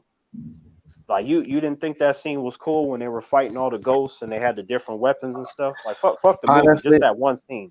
I'm gonna have to go back and watch it because I really don't remember it. You know what I mean? So if I don't remember it, then I don't think there was anything that was really interesting to me. But again, I'll go back and watch it. I'll go watch the end and I'll check it out Yeah. because I remember. Yeah. So remember, just that 4 minutes. Forget the movie. This is not about the movie. This is about that one Mm-hmm. scene. And then again, You come back and tell me what scene in number two, aside from that Statue of Liberty, is better than that one scene. No one And has I been will. able to do it yet. And I will, and probably no one will be able to do it. I'll go back because I'm looking at Ghostbusters 2, like, but just as a movie in general, to me, it's better. Like, a movie can have one scene that's better than any scene in another movie, but it doesn't mean that movie's good. They just had Okay, a good but scene. okay, but to me though, I didn't think the movie was bad. Yeah, I I thought get like that. I thought like it's not the best thing, but it's also not as bad as what humans were saying. I feel like a lot of humans were being unfair because it wasn't That I what they agree with. wanted.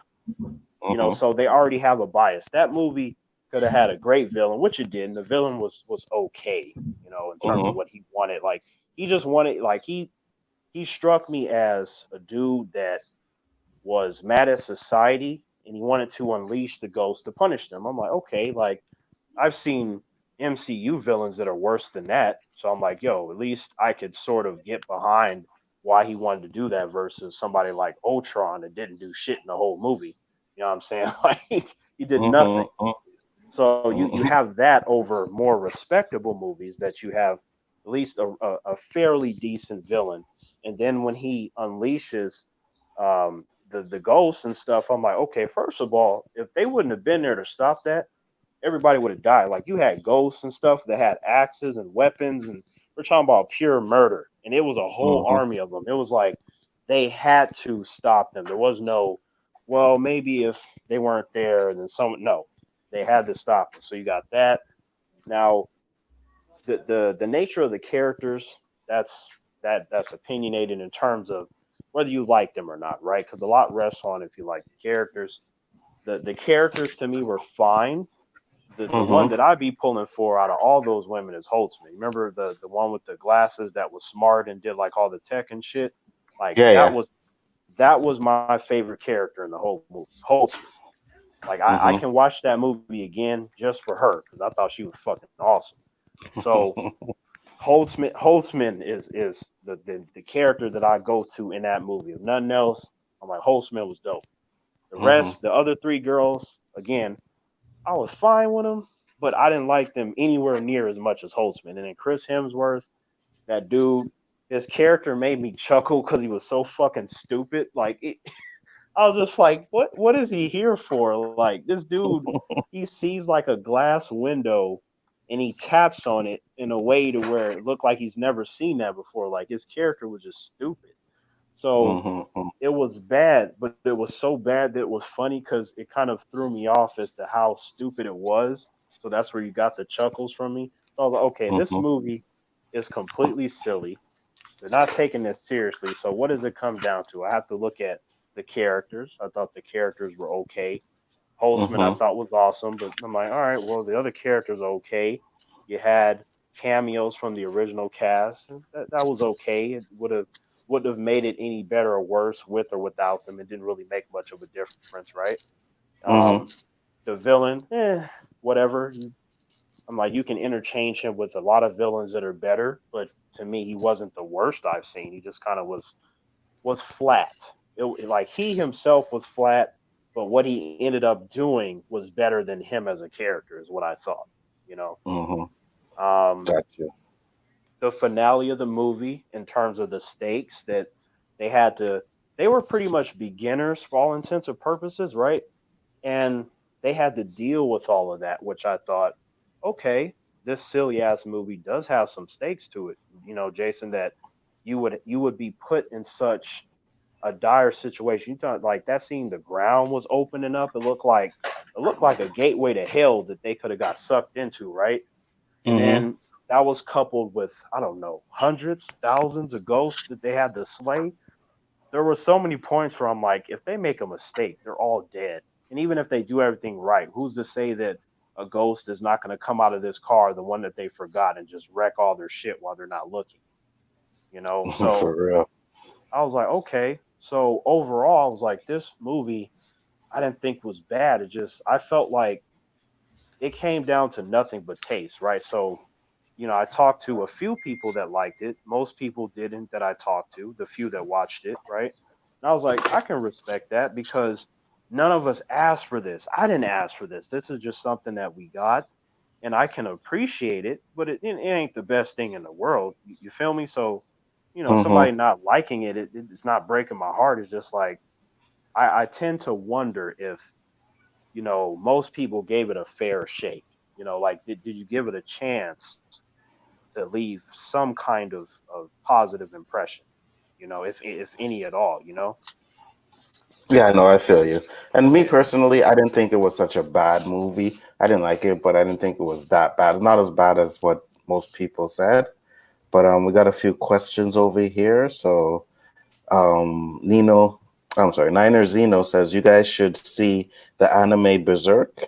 Guts is a straight badass. Oh yeah, but Never go seen ahead. it. I'm still listening. I'm just gonna mute the mic real quick. Hold up. Yeah, well, do you know what Berserk is? Because I've never seen it. I've heard of it, but I've never seen it.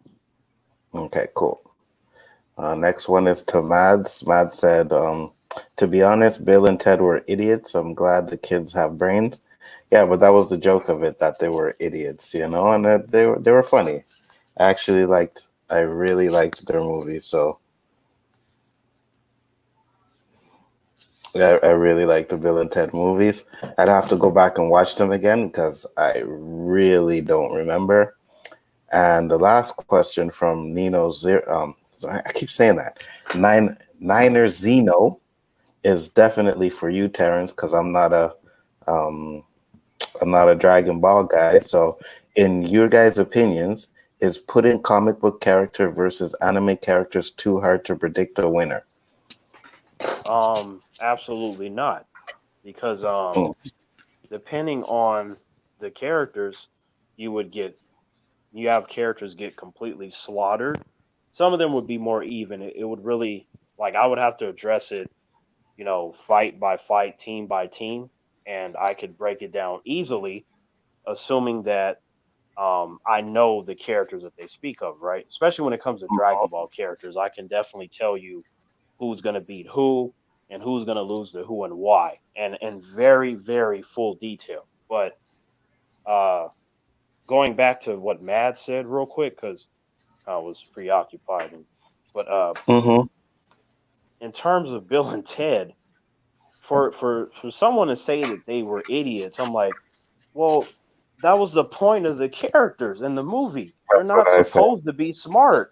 Like, I mean, Mm-hmm. near the end of the first movie, Bill and Ted's Excellent Adventure, if I'm not mistaken, where Mm-hmm. they had to, Ted had to do well in school. Same thing with Bill, but Ted more so because his father was going to send him away to a military school. So, him and Bill had to use time travel to get various historical figures and actually learn about them directly, and then apply that to their history assignments. So, in that one situation, it did show us that they're not as dumb as what was led on. Because think about that, Jason. Like, you would have to be smart to be able to go to specific timelines, right?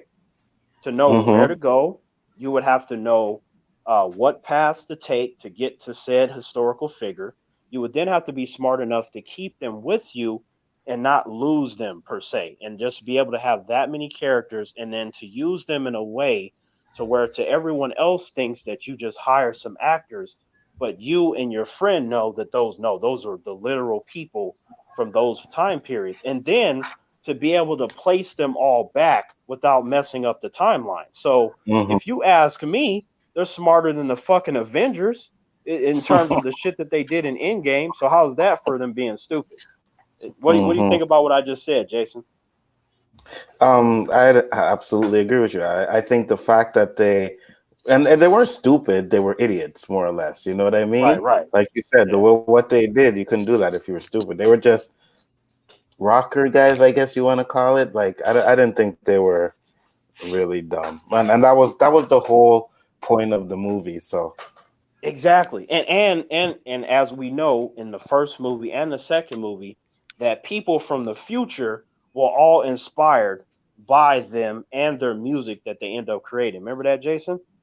yeah, So how do you inspire a whole generation of people if you're just some stupid idiots? Why would they even look up to you to begin with? This has to Mm-hmm. mean that you not only have a various talent in terms of music, obviously, which if you're going to influence an entire generation, even that by itself implies that just in the music aspect that you are a musical genius, that you can do that with your music, first off. Second off, Mm-hmm. the fact that you got them to talk like you and think like you implies that you were able to teach people.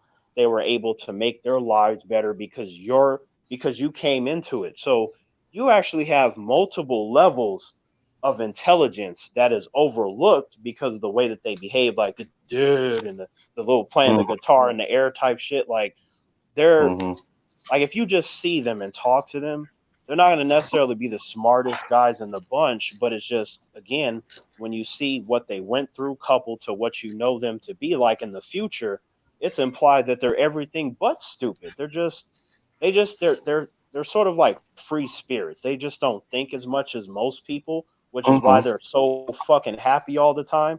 You know, they could be Mm-hmm. considered airheads, but when they really think and apply themselves, apparently they do shit that you, I, most people in the world don't do, which is influence an entire planet. Like, how does that happen from Mm-hmm. stupid people?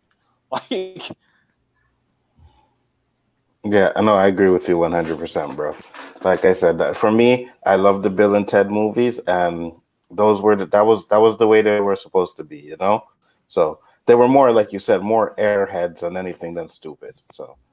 right? Because how many times have we seen in uh I don't know if you used to watch Keenan and Kel, Jason, like they came like Mm-hmm. from all that. Yeah, like you remember Kel's character, you know, he was often looked at as being dumb by everybody else. But how many times did we see that he figured out a situation before everyone else? That he was able to do math in his head instantly when everybody else had to write it down and get Mm-hmm. calculators and stuff. And you had those moments where the characters like, uh, you're supposed to be stupid. And Mm-hmm. then he's just like, oh well, it was simple for me. I'm like, those were those moments to let you know that he's a lot smarter than other people believe because they're fooled by what they see and what they hear from him on a regular basis. So they automatically Mm-hmm. discount him as being helpful in any situation. Mm-hmm. Mm-hmm. And that's the thing too, bro. Like I said, man, sometimes you can't let people know how smart you are. You know what I mean? Sometimes you gotta pretend to be that stupid, dumb guy that doesn't know shit. You know what I mean? To find out what Right. people really think. You know? Exactly. So that's what I'm saying. I really do like the Bill and Ted movies. I really do. So. Right. And like I said, you know, I don't the movie could be good for all I know, but I still, like I said, I don't like the whole they're kids who both Mm-hmm. Bill happens to have a daughter, Ted happens to have a daughter. They're both smarter than Bill and Ted, which I just it's too much signaling and SJW shit because Mm-hmm. a couple of people that hide behind their computers are going to be angry like no, women can be smart in 2020. It's like, well, you Mm-hmm. forget that also in 2020 that not all women have the same level of intelligence in case you don't Mm-hmm. understand that. So the Bill and Ted can be as dumb as you want and nobody says anything, but as soon as a female doesn't understand what a car is, then people want to boycott the movie. That shit is stupid to me, Jason. Yeah, I agree with you, man. And I think people are way too sensitive. You know what I mean? People are way too sensitive. It's like back in the day, you cannot do what they did now, bro. Those movies that we used to watch back in the day, they couldn't put those movies out today, man. And that's the thing. It's like it's not even so much that they can't, but it's like they would be a lot of people would be afraid to make those movies and shows. Like that's why you know uh, Jojo Rabbit by Taika Waititi, like it's a great movie in the case of the storytelling and the characters, but he was not afraid to do a World War II story centered around a kid who has Adolf Hitler as his best friend. So many people are angry by that. Like, no, that's wrong. How can he have Hitler as an imaginary friend? And Taika didn't care about that. He's like, I'm telling a fucking story. If you don't like it, don't watch it. And I was like, Mm, that's how everybody should be. You should not be deterred because some human has an emotional breakdown because they don't understand that it's fake and it's a fucking movie. You know, mm-hmm. forget all that. Yeah, I agree. I agree with you 100%, bro. Like I said, man, like some of the movies that we used to watch, I would love to see them try to, like, I want them to break the mold, you know? I'm tired of all this, everything has to be so politically correct, if that's how you want to put it, you know? Right. Everything has to be so PC and shit. And that SJW crap and all of that, you know? Hmm. Like, like, if you notice all the movies now, like, all the heroes are women. What happened to the male action hero, bro? See, Where did see, he go? that's another thing too. Like, cause you do have the women with the blue hair, you know, because they usually have blue and green hair for some reason. The silly ones. I'm not saying all women with blue and green hair, but it just seemed like that's the stereotype. That, you know, they got this blue and green hair, and they're just like, this is wrong. We need more women. I'm like, Jason. First of all, every time that I hear something like that, I'm like, did you forget that there have been strong female characters Mm-hmm. like forever? Mm-hmm. I'm like you back in the day. Like even if we go like it's been it's been a minute since then, but like if you go back to the '90s, I'm like you had a bunch of shows that had strong female characters. You had Dark Mm-hmm. Angel with Jessica Mm-hmm. Alba. You had Buffy the Vampire Slayer, which Mm-hmm. Sarah Michelle Gellar. You had Lucy Lawless and Xena, which she started off as a character in Hercules and was so popular that they gave her own show. You had Alias with Jennifer Garner. You had that I'm blanking on the name, but the one actress that you saw in the X Files, like she was in every episode, right? Like they were Mm-hmm. there. They were always there. And then if they weren't the focus, you had them as part of the main team. Like she was the badass chick that maybe she fights better than the dudes, or she was the tech person. They were always there if they were not front and center. There was always some badass female character that was beating the shit out of the dudes. And whether it be the 90s, the 80s, the 70s, whatever, and even today, the horror movie genre is full of a bunch of courageous and powerful women. In fact, Mm-hmm. every Mm-hmm. particular famous horror franchise is led by a female. You know, whether it be Michael Myers, whether it be the telepathic chick that fucking, or the chick that did telekinesis and she wrapped a chain around Jason's neck and put him at the bottom of the Mm-hmm. ocean. That was a female Mm-hmm. character. You look at Mm-hmm. Neve Campbell from the Scream movies, like she was the one that survived every movie. Yep. She was there. She was in all four of them. And then Yep. of course you got the Freddy Krueger stuff with Nancy. She was all the way up Mm-hmm. until A New Nightmare. She was there, and then you got Mm-hmm. Laurie Strode in the Halloween movies Mm-hmm. that didn't even get killed until like Halloween Resurrection. You know, so Exactly. they're all there. Then the same thing Mm-hmm. with the Hellraiser movies. Like they're the ones they either start off where they're beast or they're just regular at first, and then they become strong because they keep encountering said monster, said spirit, demon, whatever, and it shows Mm-hmm. how strong a woman could be if she's determined to stop the evil at foot.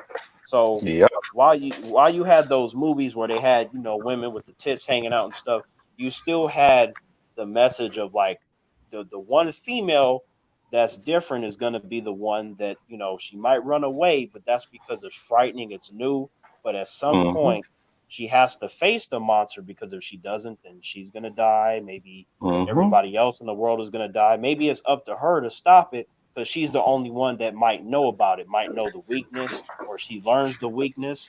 You know what I mean?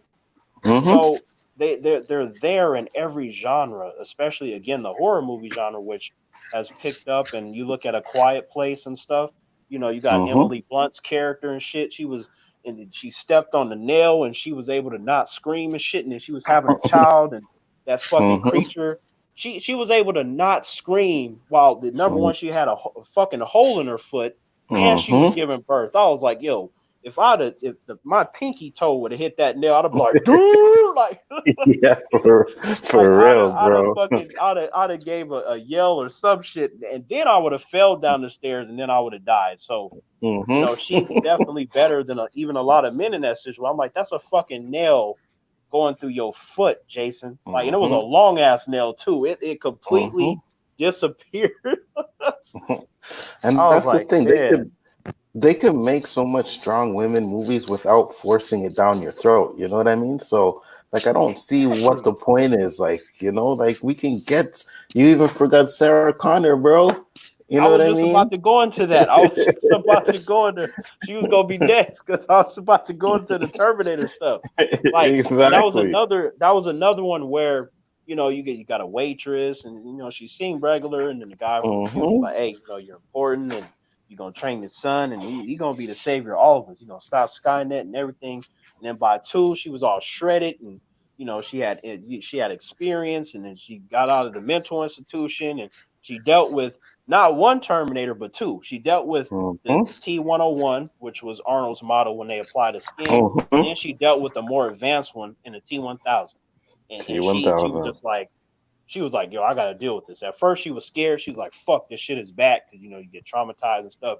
But she snapped out of it rather quickly, and then she was like, hey, Mm-hmm. son, you shouldn't have come from me. And then she was like, we need to Mm-hmm. figure out what to do.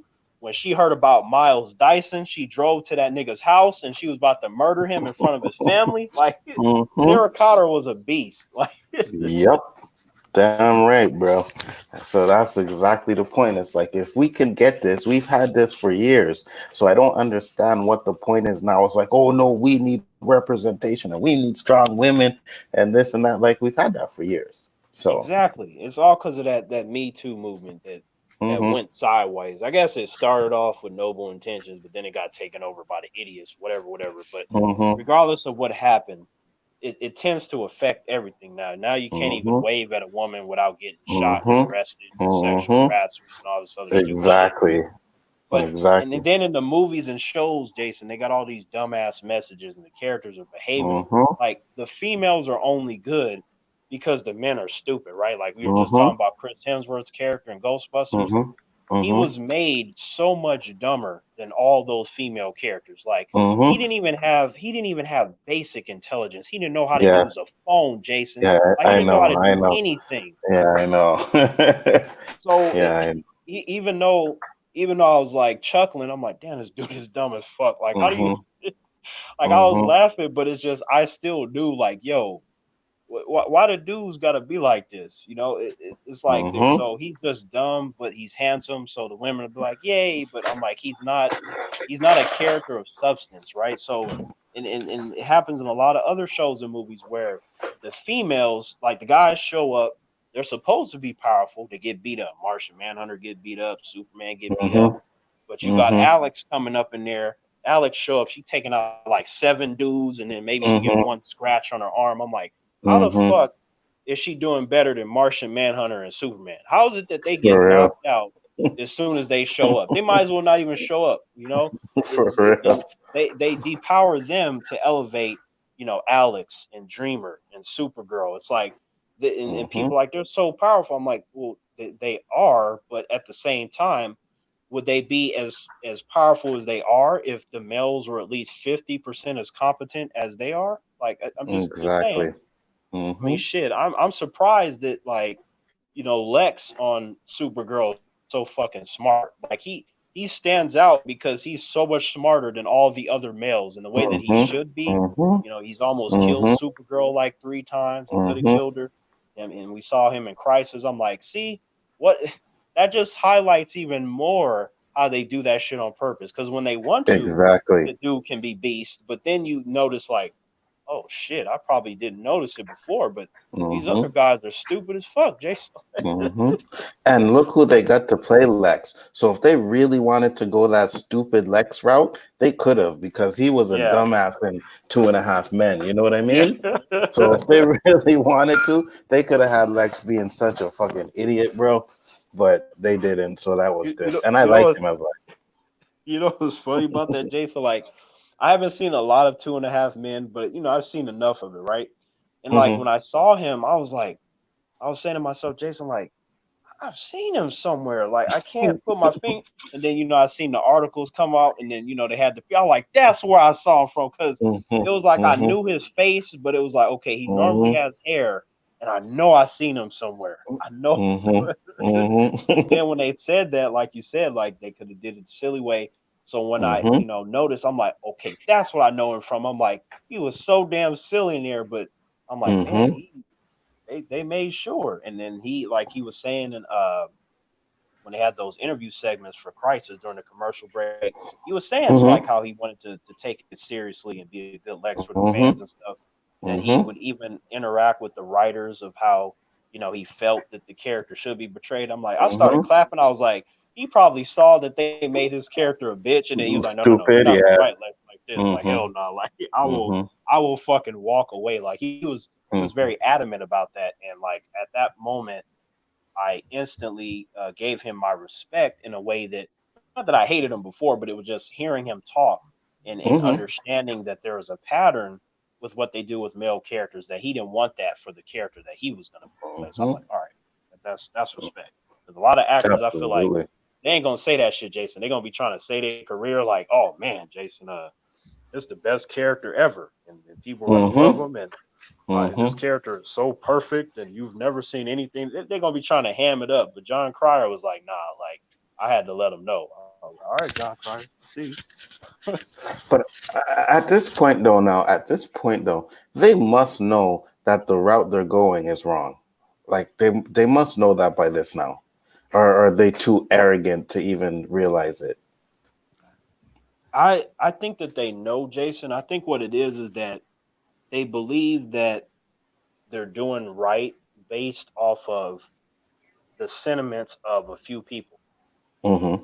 So the idiots tend to be louder than the other individuals, Mm-hmm. like us or whoever that's more reasonable and trying to be fair.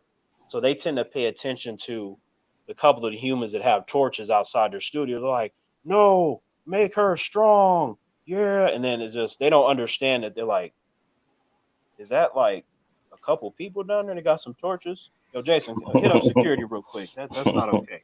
Instead, they're Mm-hmm. like, they see him outside. It's a couple people. They're like, oh my god. They start panicking, and then they do that. I'm just like, you don't have to cater to them.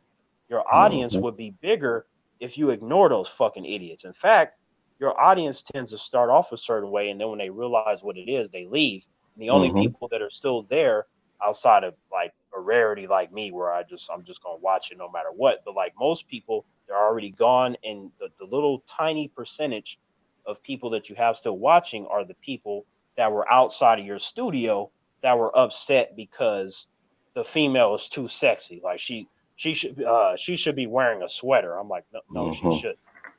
Mm-hmm. No, no. Number one, like the character doesn't wear a sweater, and she would be a lot like hotter in that sweater, flipping around than if she were, more exposed with her skin. Mm-hmm. It's a temperature thing. That's like common sense. So there's a practical element, outside of the fact that it's just sexy. But these ignorant humans just don't want to accept it.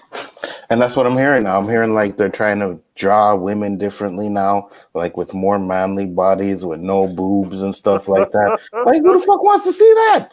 Exactly. Like it was to the point to where like I heard a couple of women and I was like, see, it's gonna have to get real crazy for like the decent women to start talking because every Mm-hmm. blue moon, Jason, you got a couple of them that'll peek their head out and go, okay, enough is enough. I'm like, Mm-hmm. where the fuck were you Mm-hmm. guys like 5 years ago when we Mm-hmm. needed you? Like For real. it seems like women like at least in terms of these stupid women, they only listen to other women, or at least they'll consider it in a way that where if I say it because I'm a man, I'm just automatically sexist. That there's no point to anything that I'm saying, and it's only coming from an area of hatred. I'm like, no, that's not what it is at all. And then Mm-hmm. that's when I go into like an immediate random example, like Alita Battle Angel. I'm like, I love that movie. That's a female. And then Mm-hmm. they would try to detract from that, like, oh well, no, that's different. I'm like, no, it's not. It's a movie centered around a female character. Mm-hmm. Oh well, no, well, nothing. It's a likable female character, and she didn't like show up and go, "I'm better as an AI because I'm a female." Like she Exactly. wasn't talking like that. She just Mm-hmm. was badass. She happened to be female, and that was never the focus point. The characters never was like, "Damn, Alita is beast because she's a girl." Like it was, you didn't have no characters hamming up her position. Mm-hmm. She was kind. She was polite. She didn't look down on boys. Like it's not like she's seen Hugo. Remember when she met Hugo and shit? Mm-hmm. And she's like, damn, I'm gonna fuck Hugo. Like Mm-hmm. it would have like what they normally would have done is she would have seen Hugo like, yeah. So and then she would have looked at her dad like, so I guess all men are thugs like him. I'd have been like, oh, here we go. See, Yeah. that's what they wanted Alita to be, but it Mm-hmm. didn't. They had some sense. Robert Rodriguez and them, they was like, nah, we ain't gonna make it like that. That's some bullshit. Like, how is Mm-hmm. she gonna like be turned off for many years, and somehow when she gets booted up, the first thing that she wants to do is hate men? I'm like, would You that really know, happen like that? for Like, real. For real. I'm surprised that movie didn't do better, man, because that was a good movie. yeah, same here. See, that's the thing. It's like you never know, and it's like there's always that mystery element where something has to have that wow factor. Mm-hmm. Sometimes you know what it is if there's a pattern in a Mm-hmm. specific genre, and other times you could be really wrong to where you're like, man, this is gonna do it right here, and then you're like, damn, what happened? And then Mm-hmm. without people speaking on it, you just don't know. And then they might Mm-hmm. speak on it, and then it just has to do with the lack of interest because a lot of people they just weren't taken by it, the trailer and stuff. So Mm-hmm. it made an okay amount of money, but it was like, yo, this is like a good movie. You got the action, the story is cool. You got a likable, strong female character because she's Mm-hmm. strong and nothing else. Like women could be like, yeah, and the guys could be like, yeah. You had this all around, like you could get a lot of people to like it, but something didn't click with people. It just didn't You work. think it's because she was animated? Um, I think it was because like it is based off of an anime, right? And like what I've Mm-hmm. seen with the pattern with anime movies is that there hasn't been one that's just this big boom. Like I'm not talking about Mm-hmm. the ones in Japan where there's an audience for that already over there. That's Mm-hmm. there. I'm Mm-hmm. talking about like Over a here. huge Yeah, yeah. Hollywood release. It hasn't clicked with people, so they Mm-hmm. haven't found the one to break the mold. So to me, like when you translate that, whether they know it's an anime based or not, it's just something that like anime live action stuff, just like with Ghost Rider or Ghost in the Shell with Scarlett Johansson, right? People love Mm-hmm. Scarlett Johansson. They didn't go see that Mm-hmm. shit. Like that's another example. Like there just has to be one because you look at Ghost in the Shell or Alita, it does have these sort of bizarre, fantastical elements, but that's not any much as different as what they would see with, say, like Guardians, like where something's really bizarre looking. It's not Mm-hmm. that extreme, in Mm-hmm. comparison. So what's the difference? The difference is that because it's Marvel, it's a trusted brand. There's Mm-hmm. going to be the automatic people to go, even if they're not feeling the trailer. It's just we're gonna give it a chance. You know what I'm saying? And see how we Mm-hmm. feel about this with Alita, Ghost in the Shell. Aside from an already built-in fan base, you can't really get people like my mom unless we tell her like, "Yo, Mm-hmm. watch this," and then she'll go, "Okay, fine." And Mm-hmm. she watched Alita. She thought it was cool. She liked the Alita character and the fight scenes and stuff. She thought it was cool. But if I hadn't said anything, she She might wouldn't have have just seen it. skipped over it because she Mm-hmm. never mentioned it. She like, I mean, when it comes to movies and stuff and shows, she has her own stuff and shit that she like CSI and Law and Order. Like, I don't care about that shit. Mm-hmm. Like, so there's a Mm-hmm. lot of stuff that she watches based on my recommendation. I'm like, yo, you like this cop stuff or whatever, you should watch this. Sometimes, like, Mm-hmm. I feel like most of the time she responds to it, and then there are the sometimes where she doesn't. Like, that's fine. Mm-hmm. Want to Mm-hmm.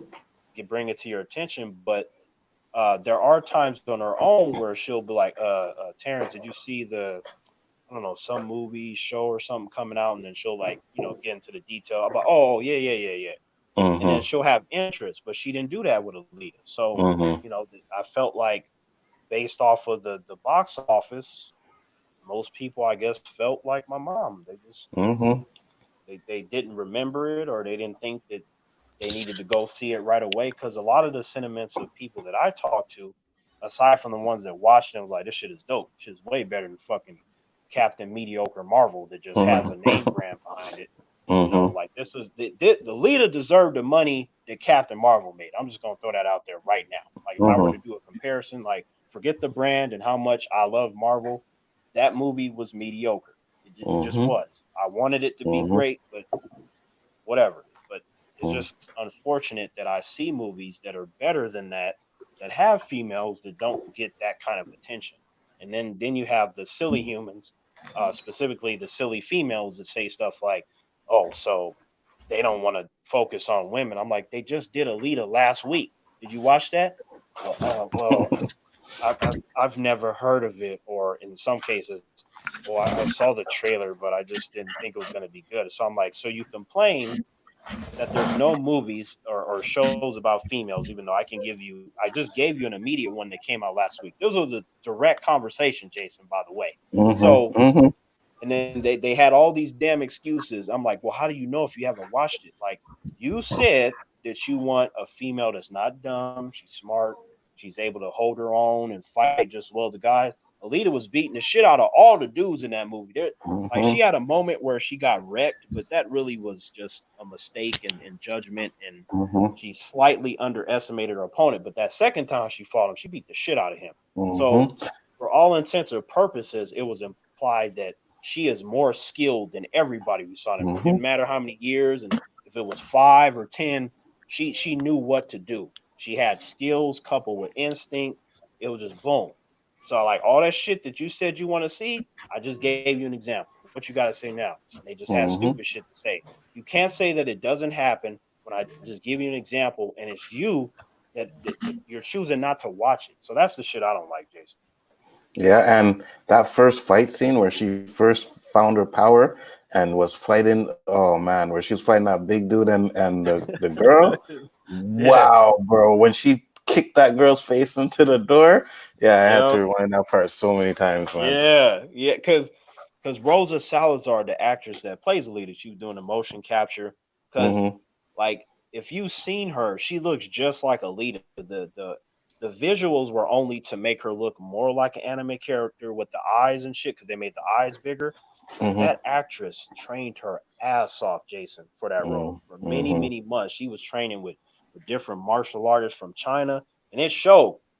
Maybe she should talk to. Maybe she should talk to Robert Pattison. What's up, Danny? Yeah, Danny's what's up, back. Danny? Yeah, exactly, Danny. She should, because Rosa was just like Robert Rodriguez was like, he was looking for a while to find the right actress to play Alita, because it had to be that she already had a face that looked similar, and you just kind of touch it up to make her look a little bit more like the anime character. But I still haven't watched that movie yet. Like, you gonna like should watch it. Yeah. Like, but it was like the whole part of the contract was like, we're gonna do the little tweaks, but this is a motion capture, which means that you have to do all this stuff. You need to be in the right physical condition. You need to be able to pull off these moves. And Rosa Salazar, she did that shit. She was working hard. Like, it seemed like she wasn't even sleeping. Like, because her trainers and shit, they was like, yo, man, we had her training, for 3 hours. She come in for an additional 3. She was doing the sword work and practicing the flips and stuff. And they were like, the stunt team was tired, and Rosa wanted to keep going. But you got bitch ass Robert Pattinson, putting gel in his hair, like, yo, I'm too good for this. Yeah, I did Twilight. You ain't gonna tell me shit. Any of y'all seen the new Scooby-Doo movie yet? I heard it was trash. I saw it. I was gonna bring that up to Terrance. I'm like, yo, what the hell made you watch that, bro? I didn't watch it. Somebody told me. Oh my lord! Okay, it was Adam last night. Yeah, that's what it was. Yeah. so I mean, you guys know me. Like, I want to see every movie at least once. That's how much I love movies. There's a level of interest in terms of priority, right? I mean, there's not a whole lot coming out now, but normally it's like, okay, I know 10 movies are coming out. There's an order in which I go to see them. It's gonna be like, okay, these 5 I'm gonna go see. These other 5 I'm gonna find another way to watch this shit. I ain't paying for this. But in the case of Scoob, I was like, well, ain't nothing else out. Might as well check it out. I'm gonna get to it anyway, so I watched it and I was like, yeah, I thought it was okay. I mean, I feel like it depends on like how much you know about Scooby-Doo, right? Like, we saw the show. What studio made that? Oh, that's a good question. I don't know. I know they showed it at the beginning of the movie, but I didn't. Because it went straight to DVD, right? Yeah. Yeah, on demand. I want to say Warner Brothers, but I don't want to say that because I might be wrong. Like, I know they showed it at the beginning. Keep sending them, because sooner or later they're gonna send Marvel and damn DC. So keep doing it. Keep doing straight to the man. No. But Adam was yeah. Adam was saying like Captain Caveman was in it and everything, and I Yeah, was like, okay, I want to see that. the Blue Falcon. Oh Uh-huh. yeah. The Blue I know Falcon. you. Yeah. I know you didn't think Captain Caveman was good. I liked Captain Caveman. Man, Captain Caveman. Man, yeah, I liked Captain Caveman. man, Look, okay, like from my perspective, like I saw Scooby Doo when I was little. From time to time, I don't know how many Scooby Doo movies. I know there's like more than 50. They done stuff with Kiss, and it's all John about Cena. damn freaking ghosts. Ghosts. Right. Ghosts. Well, in this particular case of this movie, there is a literal problem as to where normally it's just people in costumes that have money and they could spend it to scare people to convince them that they're a ghost when they're really not. But in this case, you are dealing with an apocalyptic situation. What's the fucking name? You got this character Dick Dastardly, and like he's just like, this treasure is mine. I'm gonna get it. And to distract people, I'm gonna unleash this ghost dog upon the world. And when he opens that portal, you end up with a apocalyptic scenario. So technically, him getting his treasure, he really wouldn't be able to spend it because the world would be destroyed unless he just wanted to keep it in his collection. He ain't gonna really be able to do much with his money. But like, that's what the movie's about. So you see how they met, and then they stop a guy the first time they meet, like, yeah, we foiled crime, let's be best friends. And then Dick Dastardly is the rest of the movie, and then they run into some dude that looks like, I don't know, to me he was, like I said, he was like a Booster Gold ripoff sort of a character. And I'm just like, I know he has some kind of stakes with Scooby-Doo fans, but it was just a whatever to me. Like I never need to see it again. There were certain moments that made me laugh, but like I said, I thought it was kind of, in comparison to other Scooby-Doo movies, like I've seen other Scooby-Doo movies better than that. So a lot of Hanna-Barbera commercial. I mean, cartoons. When I look back on it, it's childish as fuck. yeah. Why did I ever watch this shit? Because we were a child, that's why. Right. We watched them. And you know what people got upset about? And by people, I mean like two people in the entire world. Like the character Dick Dastardly. There's a scene where that shit had me laughing because he got so upset because he was talking to Scoob, and you know like how Scoob kind of slurs the words and shit sometimes. Like, that kind of shit. So he was like, yep, my name is Dick Dastardly, and I'm going to get to my treasure. And then he was like, Rick or some shit like that. And he was like, no, my name is Dick. That's Rick. Like, he was doing that shit. And then he got mad. He was like, no, it's Dick. And like, so people, like, two people around the whole world were just like, I was watching it with my family, and I was so offended that he said Dick like 7 times in a row. I'm like, oh, come on. If your name Dick, then good Lord, it's Dick. But I'm not gonna front y'all. Like that scene had me rolling because it just caught me off guard because he seemed so upset. Like, and you said it started like, off. you better calm down. Y'all probably gonna call me stupid, and I'm prepared to be called stupid. But I wouldn't mind seeing a damn Space Ghost live action movies. Space Ghost was one of the good things in Hanna-Barbera that was a shit in my childhood memories. Space Ghost. I'll tell you this, Danny. While I didn't care for Space Ghost as a live action movie concept, depending on what they do, I think that can possibly interest me in a way that the cartoon did not. That is possible. Yeah, Space Ghost be nice. Okay. Yeah, Space Ghost. You see the Rock in like the Space Ghost? Rock could pull it off, or leave the guy that plays Shazam. Yeah, yeah. There you go. Okay. See, that would get me excited just because of that casting. I feel like you put Dwayne or Zachary Lee. Yeah, that could work. Yeah. Space Ghost. But you're right. I think that was like one of the Dwayne is best. funny as hell though, like because Dwayne was like when I was a kid, like when I was just really into like WWF, WCW, ECW, NWA, you name it, I was watching all that shit. But like when I saw The Rock as a kid, I was like, man, he has like great microphone skills. He has good comedic timing. Like he was one of the only ones where I was like, he needs to go into the movies. And sure enough, the Rundown, I was watching that and everything else. But like Dwayne has really good range though as an actor. He could play anything. Next time you go to YouTube, watch when him and Jericho going at each other. That's the funniest one. Man, that was classic. That's when I used to watch WWE when Rock and Stone Cold. The time when Generation X dressed like The Rock. But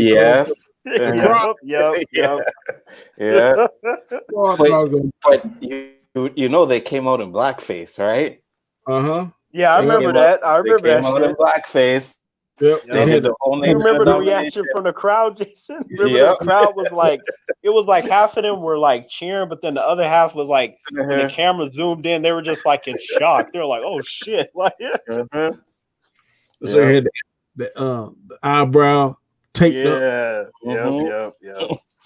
Yeah, man. Rock was that time with Jericho. I think it was Jericho's first night on the show, and their banter back and forth, man, was just each other phrases. That's the best.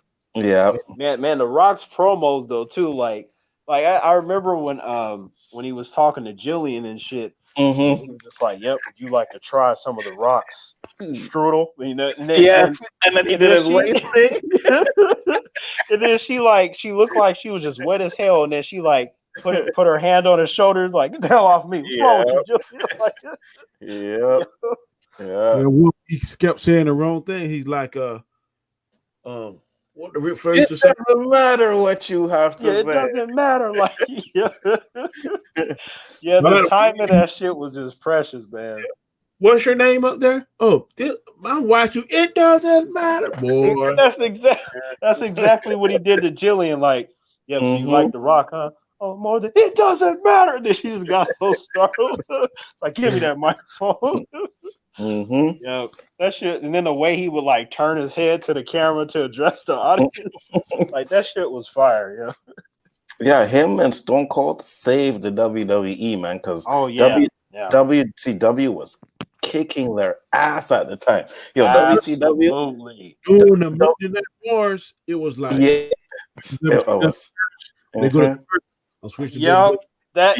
is right. That is right, Danny. I was like, I have on WWF, go to commercial, boom, Monday Night Nitro. Okay, go to commercial, boom, back to Raw.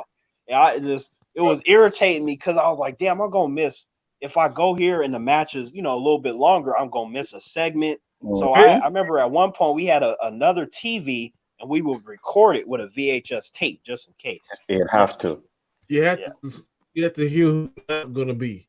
Because if you know The Rock and Stone Cold is coming, it don't matter what he had. But then that Sting was hot. And then the end of Bill Goldberg. Bill Goldberg was my shit, man. Like Goldberg too. You hear him coming out. And then he come out with the guards and shit. I was like, damn, the fireworks and way to spear him and do the jackhammer and shit. Yeah. WWE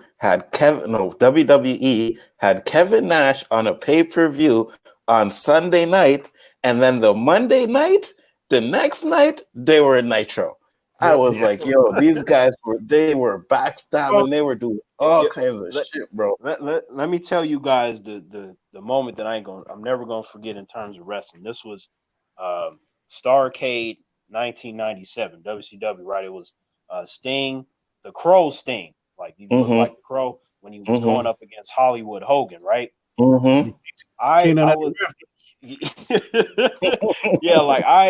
That moment, like, because I went through multiple houses. First, I was at my house. Then I went to my grandparents' house, and we had that discussion, like, okay, who's ordering Starrcade? Because I knew that somebody in my family was going to have it.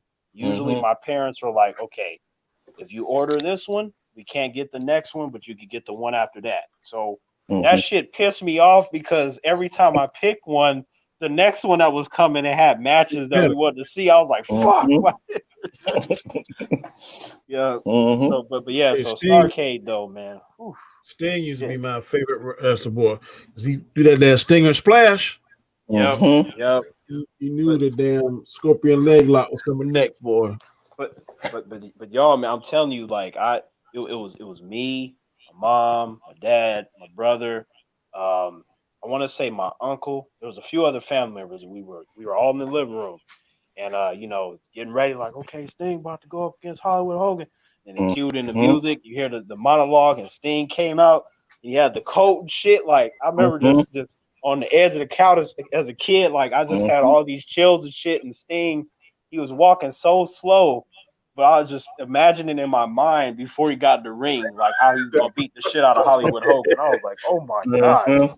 I'm like, that entrance alone just killed Hollywood Hogan. Yep. My biggest what the F moment was in WWE. It was a Hell in the Cell match, Undertaker and Mankind, and Undertaker threw Mankind off the top of the fucking cage onto the table. Yep. I was like, yo, he's dead. They're doing the playbacks now on ESPN or one of them channels. Yeah. I've been watching some of them with my brother. Yeah. I saw WrestleMania 3 when the Macho Man fought Ricky the Dragon Steamboat. Yup. And y'all doing it right now. Y'all gonna make me go outside and start jumping off the house and shit, man. Like, that was such a good match. Macho Man was my favorite wrestler at the time, bro. Ricky the Dragon Steamboat, man. I'm telling you, like the conversations that I normally have, man. These new cats, they just be mentioning these mediocre new wrestlers. Like, man, I want to talk about the old school ones. Man, they don't know nothing about no Ricky the Dragon Steamboat. I'm gonna tell you, you're old school before him. Remember Wahoo McDaniels? Yep. Man, I watched wrestling since I was about doggone 6-7 years old. It used to be Paul Jones and Ricky Steamboat used to be tag team partners.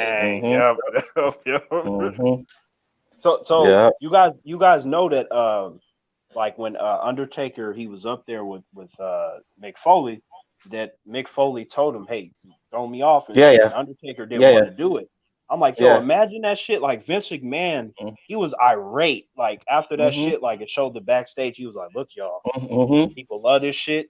We increase the ratings, the money, but you guys can't be dying and shit. You need to stick to the script. And then they were like, oh, we're sorry. And Vince, I thought Mankind was dead. I said the match is done. He got back up and fought. They went back up on the cage, and then this fucking thing broke and he fell through. That wasn't supposed to happen. But I was just like, man, I'm gonna tell you, them tables, ladders, and chairs matches, man. Them. Edge, Christian, the Dudley Boys, and the Hardy Boys, man. Hardy Boys. Them ladders, like when they be hitting each other, like that shit be hurt. Right. And then do the swanton bomb off of that shit, and then they go to like 4 tables. I'm like, damn, like that shit was dope. Any ladders, tables, and chairs match with those 3 tag teams are the best ever. Shawn Michaels and Razor Ramon did one that was good too. I was just about to say that. I think that was the first one that I saw. Shawn Michaels versus Razor Ramon. Who in your opinion is the best tag team of all time? Oh shit! I like the Hart Foundation. Actually, I would go with Legion of Doom. I was going. They would be in my top 5. Like, I can't pick just one because my number 1 is the Rock and Roll Express. Okay. That double drop kick, your ass is out. But what? That's Shawn Michaels and Marty Jannetty, right? No, that's Those were the Rockers. No, it's Robert Norton and what's the other one name? Ricky Morton and Robert something. I know what Jason's talking about though. But like, you're talking about the Rockers. That was Shawn Michaels and Marty Jannetty. What about the first African American tag team champions with Dwayne? Dwayne Johnson's father. Remember? Bobby Johnson. Yeah. Yeah. Bobby Like Johnson they were dope too, man. They were hell. You yeah, know, they were. the Rock Daddy was hell. Yeah, Mhm. and then I think Tony Atlas or some shit like that was his Tony partner. Atlas and Yeah. there was one Yeah, and then people call Rock. himself Doom too. Yeah, Tony yeah, Tony Atlas was the first black heavyweight champion. Mhm. yeah, man. And then Mhm. now we also got to remember man, who the fuck was I just We'll tell thinking you of? another good black duo was the Harlem Heat. Yeah, that's the Yeah. one I was thinking Yeah. of, Danny. I was just about. Yeah. Yeah. Booker T, Yeah. Booker T and Stevie Ray. Mhm. Yeah, Yeah. Booker T was when he was in WCW and he had that band-aid over his nose, and Mhm. that's when he was the shit. Because I remember Mhm. they cheated him out of the heavyweight champ. I remember they like the fucking NWO came in there and Mhm. fucked him up. I was like, damn. Brother, brother used to be like, suckers gotta know. Yeah. My pro- Did you guys see that that deleted segment when he was talking about Hulk Hogan and he called him like a nigger by yeah, accident? yeah, yeah, yeah, yeah, yeah. He called him the nigger back. So Sherry, What was that? Sensational Sherry was their manager. Yes, Yeah, yeah, yeah, sensational yeah. Jerry Lynn. And that's the thing. When Booker T came to WWE, he had a chance to really blow up, but they killed his character, man, because he was doing the Invasion War and he was going like he was representing WCW, and he Yeah, was coming in. He was having battles with Stone Cold and The Rock, but he never beat any of them. You know, they all beat him. yeah. And Like he was cool at first, but it wasn't until like when he started King wearing like Booker, the King Booker yeah. that's when it went And downhill. You know. the picky up stuff. That was Yeah. Spin Rooney. Yeah, yeah. Like that was cool before he was King Booker, because King Booker was when we knew he wasn't gonna win anymore after that. You know what I'm saying? Like King of the Ring. Yeah, he won King of the Ring. Yeah, he won King of the Ring. And that's the thing, like he could have been champion in WWE from early. He did win the belt. He did win it. I think he won it 2 times. Yeah. But Yeah, at he the won a same few time, times. like Yeah. yeah, they could have really bigged up his character. But at that time, Vince was just determined on killing WCW. He was Oh, determined. absolutely. Yeah, he was like, "Fuck this competition." Like he was Yeah, like, yeah. Who is this Juventud Guerrera and Chris Benoit and Chavo?" He wasn't having psychosis. He didn't want none of that. Chris Benoit was a beast. Absolutely. He That was that a beast. Other than Ric Flair, he's the only other. Mhm. Well, I'll change that. Ric Flair, Arn Anderson, Chris Benoit. And you got to throw Bret Hart in there. Like I think Bret Hart was one of the best technical No, I'm wrestlers talking about Horseman. Oh, okay, I got you. Oh yeah. Original Horseman. Benoit and I don't know. And Him and Arn. Ric Flair. Arn was always one of my favorite horsemen. Remember Dean Malenko? Remember him? Dean Malenko. Yeah. I didn't care for him as a horseman though. He was technically sound, but he wasn't. He didn't have that mean streak in him like the horsemen do. Yeah. Yeah, no, like, he didn't. but I like Dean because he was calmer in his approach. You know what I'm saying? Like they had more of a kind of out there kind of personality. Dean Malenko was laid back. He was a dude that fuck you up, even though he's laid back. Yeah. But this is what if I was a wrestler and I came on the board and I see Danny Graham, who you fight tonight? And I see Chris Benoit. Shit, I'm getting a headache. Man, did y'all peep out that little documentary? Like, yep. Man, like see, because Dark Side of the Ring. Yeah, like I remember when I was watching still at that time when that happened, and then we didn't know what would happen, and they went into it and he got painted in a bad light and stuff. I was just like, yo, my boy, like, man, he went through stuff that like most people just don't get. It was just like you ain't gonna just randomly do that without problems, like especially when everybody and their grandmother is saying like this dude was kind, he loved his family. You don't just suddenly be like, "Yep, it's Tuesday. Okay, death." That don't work like that, Yeah, something snapped in him for sure. You know what I mean? But he was rage, man. It's yeah. And they I think it was more so the concussions though, because they went. I was just about to say that. Yeah. The thing that the football players get Yeah, they said it's his because he was always doing that off the top headbutt, right? And it was messing up his head and shit, So, but and also, man, You're supposed to go in there intense, man, but you gotta be controlled intent. Sometimes, man, he was just like a doggone bull in a china shop, man. Mm-hmm. When you He when was you saw it, Wolverine. He yeah, was when you Wolverine. use Wolverine Yeah. for real. Yeah. When you find him, your ass be like, damn, God, hey Chris, you And supposed to be hitting that 30%. You hitting that 60. Come on, man. Slow, come on. Mm-hmm. I'm telling you, I thought of that when I first saw him in WCW, like when he came out with the kind of like the tear patterns on his pants, and then he Mm-hmm. kind of had the facial hair going. I was like, he looks like Wolverine, and Mm-hmm. he was short and buff. Like I'm like Mm-hmm. that's That's Wolverine. what they call him. Yeah, I Yeah, the know. Ravager Like, Ring. Mm-hmm. yeah, I know. But it was just like, damn. Like Yeah, I was picturing a costume on him and shit. I'm like, that's Wolverine. Like, I'll tell you who was hell too. That damn Rhino. oh Rhino. yeah, from ECW. Yeah, Rhino was I'm Mm-hmm. gonna hell. tell you who I like too, doggone Taz.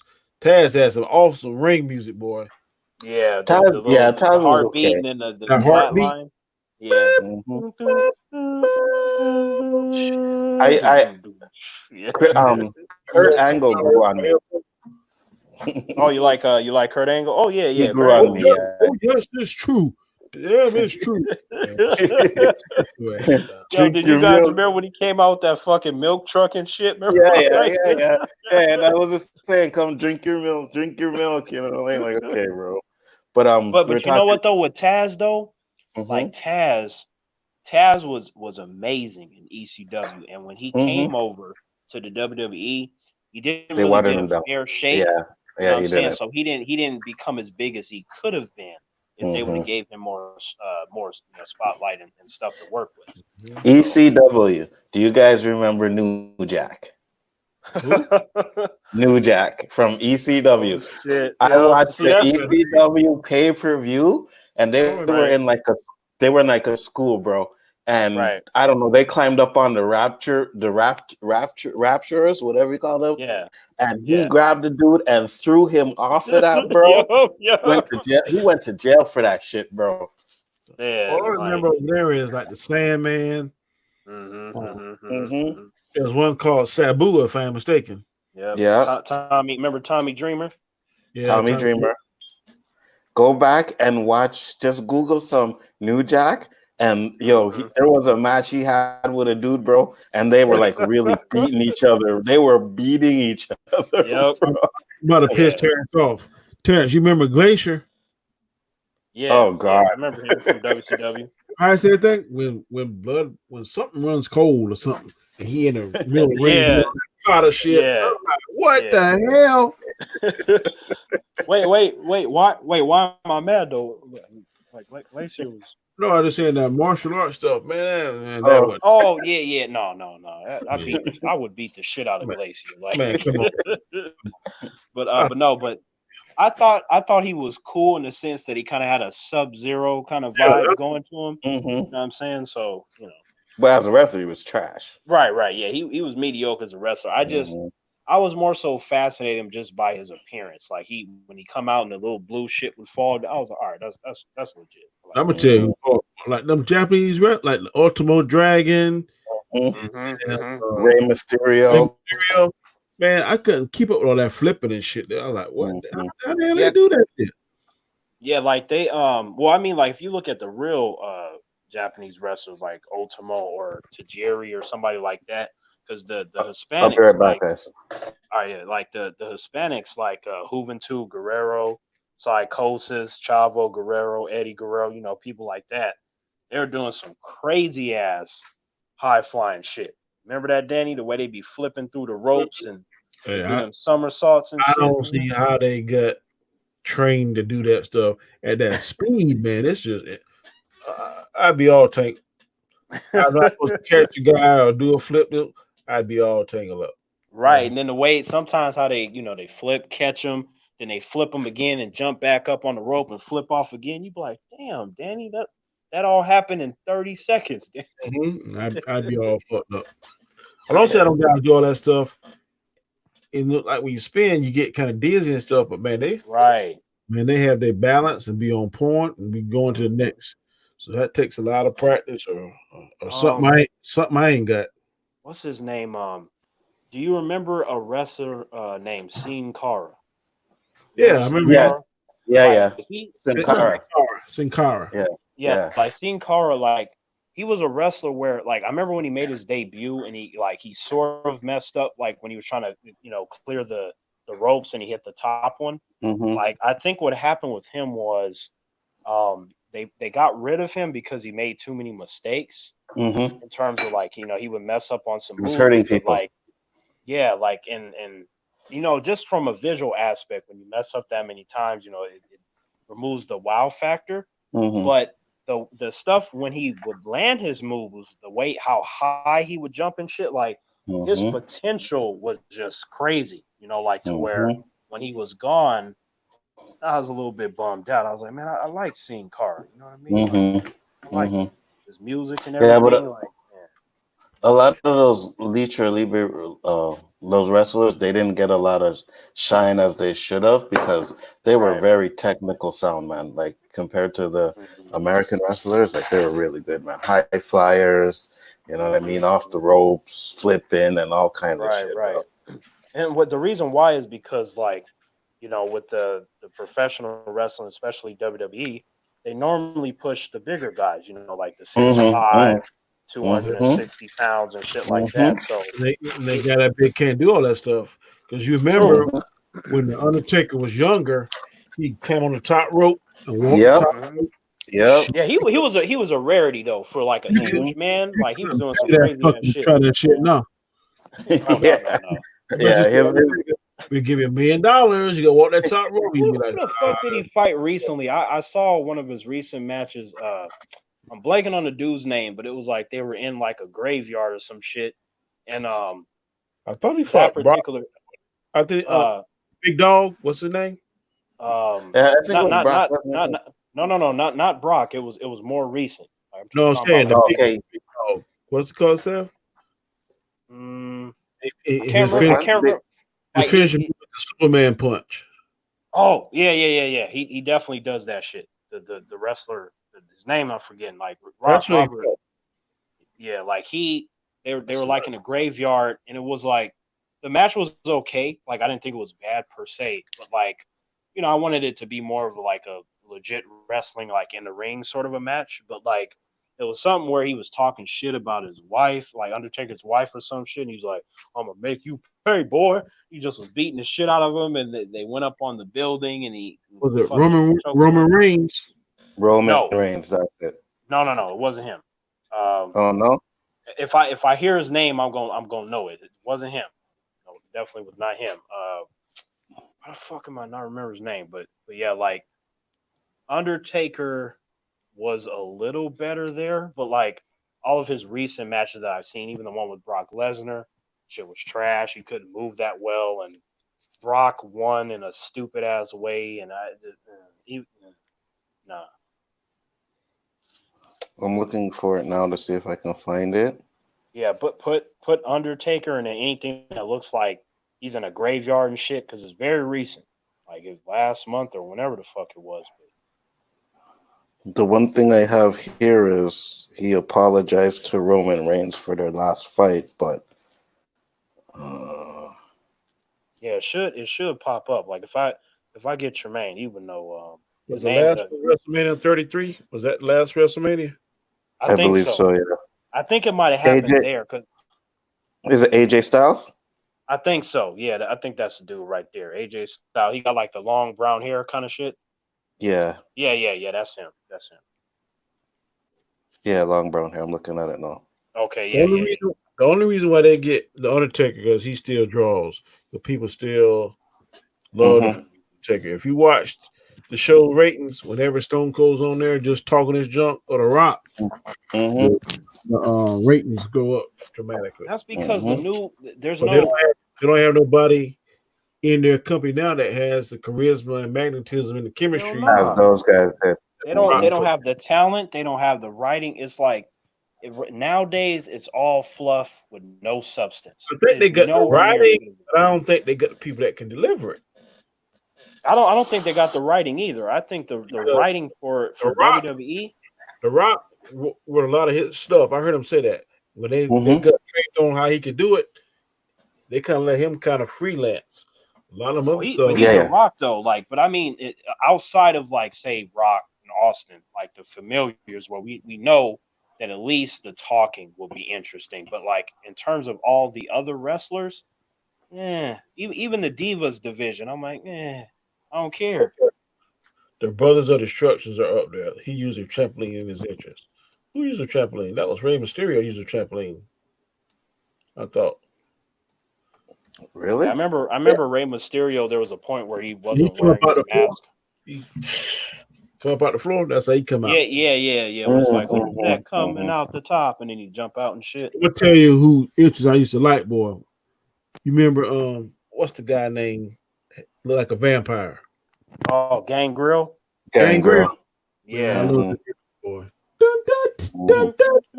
And he had that fucking swag walking like about to fuck this people up. He had his like glass of blood and shit. Yeah. I know. Who was called a Brood, wasn't it? Yeah. It was Gangrel and Edge and Christian. They kind of looked like a vampire cult and shit. Like they came out of looked like they came out of a Lost Boys movie and shit. Yep. But I got one that I think was better than that in terms of entrance, Danny. Like to me, just because it was just so damn like, what the fuck? You remember the boogeyman, the dude that was eating the worms and shit? Come out that fucking mist, like man. Let me tell you something. Like when I first saw that dude, because I didn't know what was happening, I just remember one of the announcers was like, "Oh, the boogeyman's gonna debut." And this was almost around the time when I just like stopped watching, but I was all right, let me see what the boogeyman. You hear the music, the boogeyman, I'm coming to get you. I was like, what the fuck? Like, like so that shit happened. That shit.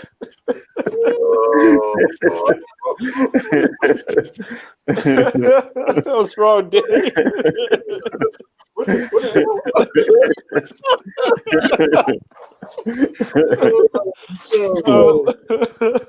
wrong, Danny? Oh shit! Coming to get you. So yeah, like I hear that shit. I'm like, what the hell? Then the music starts kicking up. You got the mist. He's like, he's just laughing and shit. And then he coming out. He's like all gyrating and shit. And it's like first I see his head, and then it's like it look like it's shaking, and then it kind of fades into the red smoke. And then his torso slowly come up, and then he comes out. You see the whole thing. He's gyrating. He got this staff and shit. Then the worms are coming out of his mouth. I'm like, and then I was like waiting to see the other wrestler. I'm like, oh yeah, he dead. That wrestler's done. I'm like, there's nothing. I used to like the old the Godfather too. Oh yeah. Remember he was Papa Shango back in the day. Yeah. You remember he was Papa Shango, man. Like when he was Papa Shango, oh man, I still remember that segment where he went up against Ultimate Warrior. And Ultimate Warrior, he was doing a promo, and then all of a sudden we hear like a pop in the distance, right? So the audience like, oh, they like, what the fuck was that? And all of a sudden the blood start running down the Ultimate Warrior's face. And then you see Papa Shango in the background. He had the fire and shit. I was like, Danny. Yeah, I remember that. I'm like, this is like that place in Africa where you go and then you kind of see him in the distance and you go the other way. You're like, nah, it ain't worth it. Like, oh, if you just go down that street, sir, you can. No, we ain't going down that street. It's got to be another way. Who was a technically sound wrestler? Y'all remember Doink the Clown? Oh yeah. Yep. Doink would fuck you up, boy. You remember his little partner, Dink? Yep. When he first came out, shoot, Doink be doing that silly joking and laughing. Shit. Oh shit! And it's funny because Doink came out as a joke, but he ended up becoming really popular, man. Yeah, and then he brought out the little midget Doink with him, Dink and shit. Yeah, Dink, yeah, Dink and Doink. Oh man, shit! I've seen all them guys in real life except for I never seen Stone Cold. I ain't never seen The Rock, but everybody else. Oh shit! Oh, you lucky. You went to like the matches and stuff, huh? Yeah, me too. I seen Stone Cold and Rock. I seen Stone Cold, Rock. Big Show was there. Yeah. The biggest thing I seen when you look at Hulk Hogan, he don't even look human, man. I Right, know. right. He's so big. I'm like, Mhm. fucker for real? I mean, Mhm. That's why they called him Hulk Hogan. Like, he's a Hulk for real. Yeah, man, they look so much bigger in person. Or Triple that's H. what I'm saying. Like, because I watch him on the TV now. It's all in context, right? Because you see him with the other wrestlers. They're different heights, but most of them they're pretty built. You got like the slimmer ones, like Jeff Hardy and them, but they're still at least like 200 pounds at the very least, right? So, Mhm. but at the same time, being there, I've heard is different. Like when you actually like see them, especially like when they walking down the ramp, you be like, I heard, man, you be like, damn, what the fuck? I'm TV did telling not do these people justice. you can see it like when they wrestle on TV, the hits and Mhm. punches look real, but Right, in Mhm. right. you can see them. You can see them pulling the shots. Yeah. Yeah, Yeah. yeah. You can see it, Yeah. Mhm. but man, sometimes that should be so. I'm telling you because I saw Harlem. It came to where I live at. Well, a small town, in Florence, South Carolina, at the Civic Center. And I'm gonna tell you, the dark shows are better than the live shows. The live shows they can only say so much because it's on TV. But the Mhm. dark shows, like it's not televised, and they go Mhm. up there, and the first thing he say, it's all hell. We in Florence, South Carolina. The only Yep. thing in Florence is rednecks, trailer park. Yep. Mhm. Look at us and boy, you better get your Man, ass what? to it. That shit was funny. Man, you guys, like, there was one time where I accidentally dropped one of the plates because there'd be the times where we go to a commercial and I like go and do some of the dishes real quick. I hear it come back on, I run back in the living room and shit. So I hear Trish Stratus's music, right? While I'm doing the dish, so I come in there and it was like that segment where she was talking to Bubba Ray and Devon about how you gotta wax the tables and shit. So Mhm. I come in there Mhm. and I was like, "Derp," and I like fucking dropped the plate and I remember that shit because I got yelled at, but that shit Mhm. caught me by surprise. I was like, God, Do you remember Sable?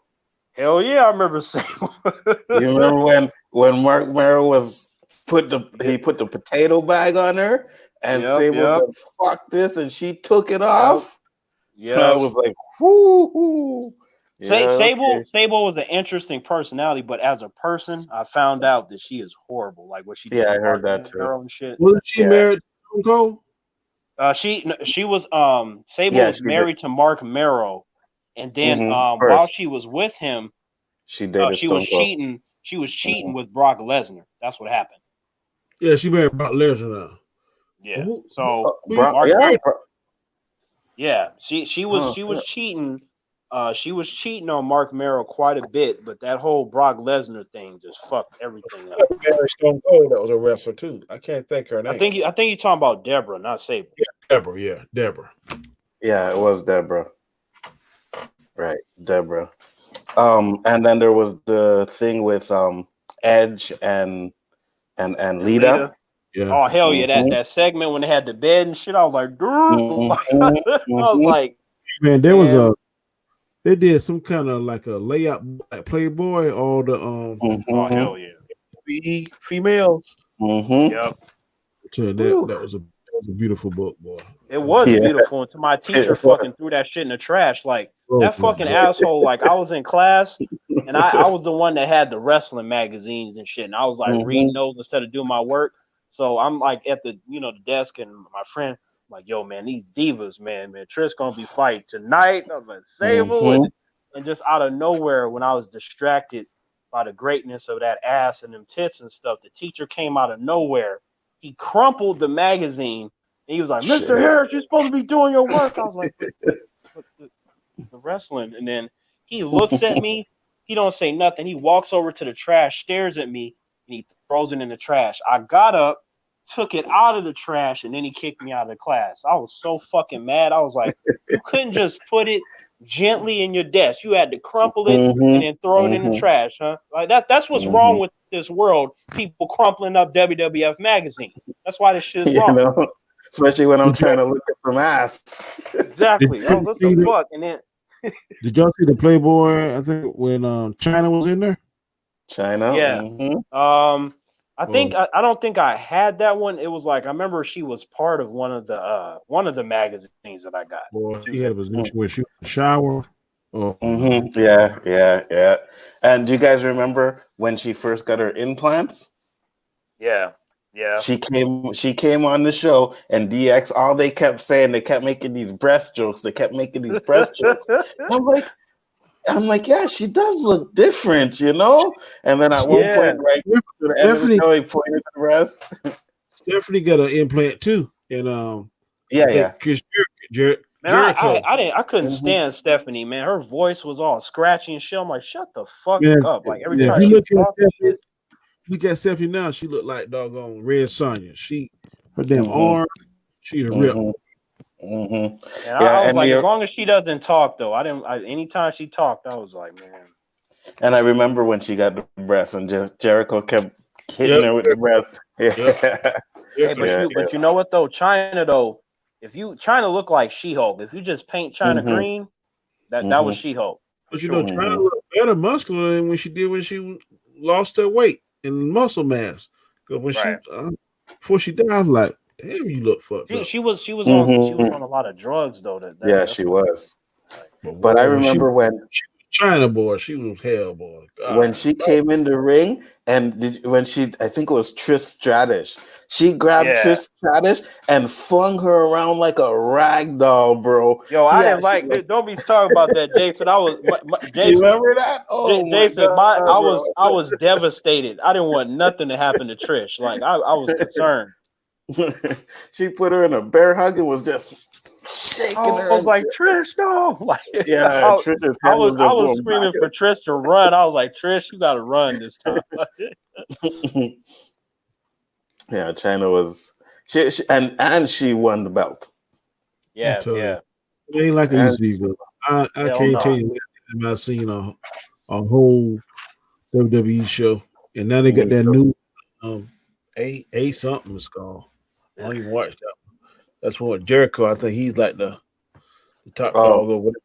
yeah, ACW or something like that, or AEW or some crap. Yeah, I don't watch Mm, it Do you either. guys remember that segment when when Trish was messing with Triple H and then Stephanie would catch him and shit? Like it was a segment where Triple H when she came in and she was like, "Oh, can you show me how to do the one move for my match tonight?" And he's like, "Oh, it's simple. You know, first you got Yeah. to turn them and bend them over." And she came in and Stephanie was W pissed. That shit was funny. WWE was pushing the boundaries back then, man. They were so Mhm. good. Do you remember the time when was it Mark and the old lady supposed to be Oh like yeah, Oh yeah. yeah. And they had the baby, and the fucking was a hand that came. what the hell? Yo, Yo, oh Vince didn't shit. play, bro. This guy did not play, man. Back then, whatever went, and that's what he had to do because Nobody, WCW was kicking his ass. Yeah. nobody was. But yeah, I and remember. then it just be the casual segments like when Trish was doing her hair in the mirror and fucking Terry Reynolds just came over and bumped her and then Trish Mhm, clotheslined the shit out of her. That was hilarious. mhm, mhm. And WCW was the one that helped WWF get their ratings back because Yeah, WWE had taped their show before, and they yeah, had Mankind win the belt that night. So WWC thought they were smart, and right before there, they were like, "Don't switch over to WWF because Mankind wins the belt," and yeah, everybody switched over. yeah. Everybody switched over, and that's when WWE's ratings started to pick back up, Yeah, thanks to man. WCW. That attitude era was remember the hardcore matches, Danny and Yeah, Jason, Steve absolutely, Blackman bro. and Hardcore Holly and them, remember? hmm hmm Yeah, Absolute Steve classic. Blackman was better than fucking Glacier, Danny. Like, remember he come out with them fucking kendo sticks and shit. Remember? I like Steve Blackman. But it's just he couldn't talk because he couldn't act and wrestle, right? So all he Right, had to right, do was come in and fight, So right, that's why right. his character didn't go so well. But he was good. He was good. Yeah, like I mean, of course, like a real fighter, like Ken Shamrock when he was there, it was hmm like the world's most dangerous man. I was like, yeah, I was watching him in UFC with Horace Gracie. Like, he's fucking shit up over there. And he grew on me too. I was surprised how good of a wrestler he became. Yeah. You know what I mean? I was like, okay, Kim Shamrock was doing his thing. Mm-hmm. Rob Van Dam. Oh, Dan, you still here too? Yeah, here.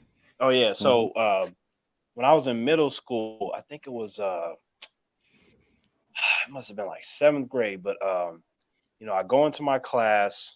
I think it was an English class, but anyway, so I go in there, you know, it's first day and stuff, and you know, I go over to the teacher's desk, and I had some questions about whatever, and on her desk, you know, I see that, you know, she got her picture of her family, and I noticed Rob Van Dam was in the picture, and she had her arm around him and stuff. I was like, oh shit, you met Rob Van Dam?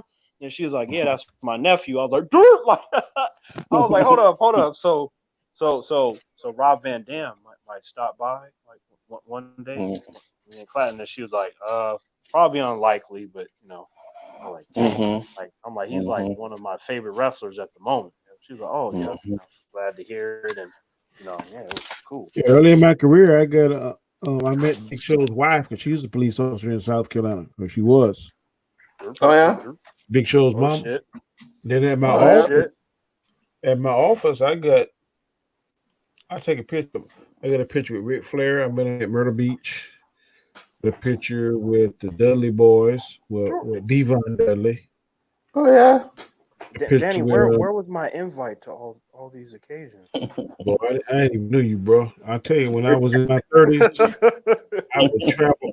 It's no lie. We had it was me and my best friend and another coworker. We were like big wrestling nuts. So when it came to our town where we work at in Florence, we met Ed Hefner, the referee. Yep. Well, it was twins, him and his brother. They were identical twins. Man, he said, we're going to be in Spartanburg, which is like 2.5 hours away from us. He said, man, I'll give you tickets, good tickets. He said, but if you come, but if you don't come, then don't take the tickets. So we like, hell yeah.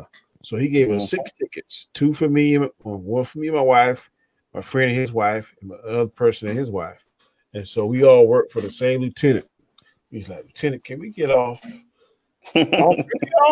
All three? Yeah, we need to get off about 2:00.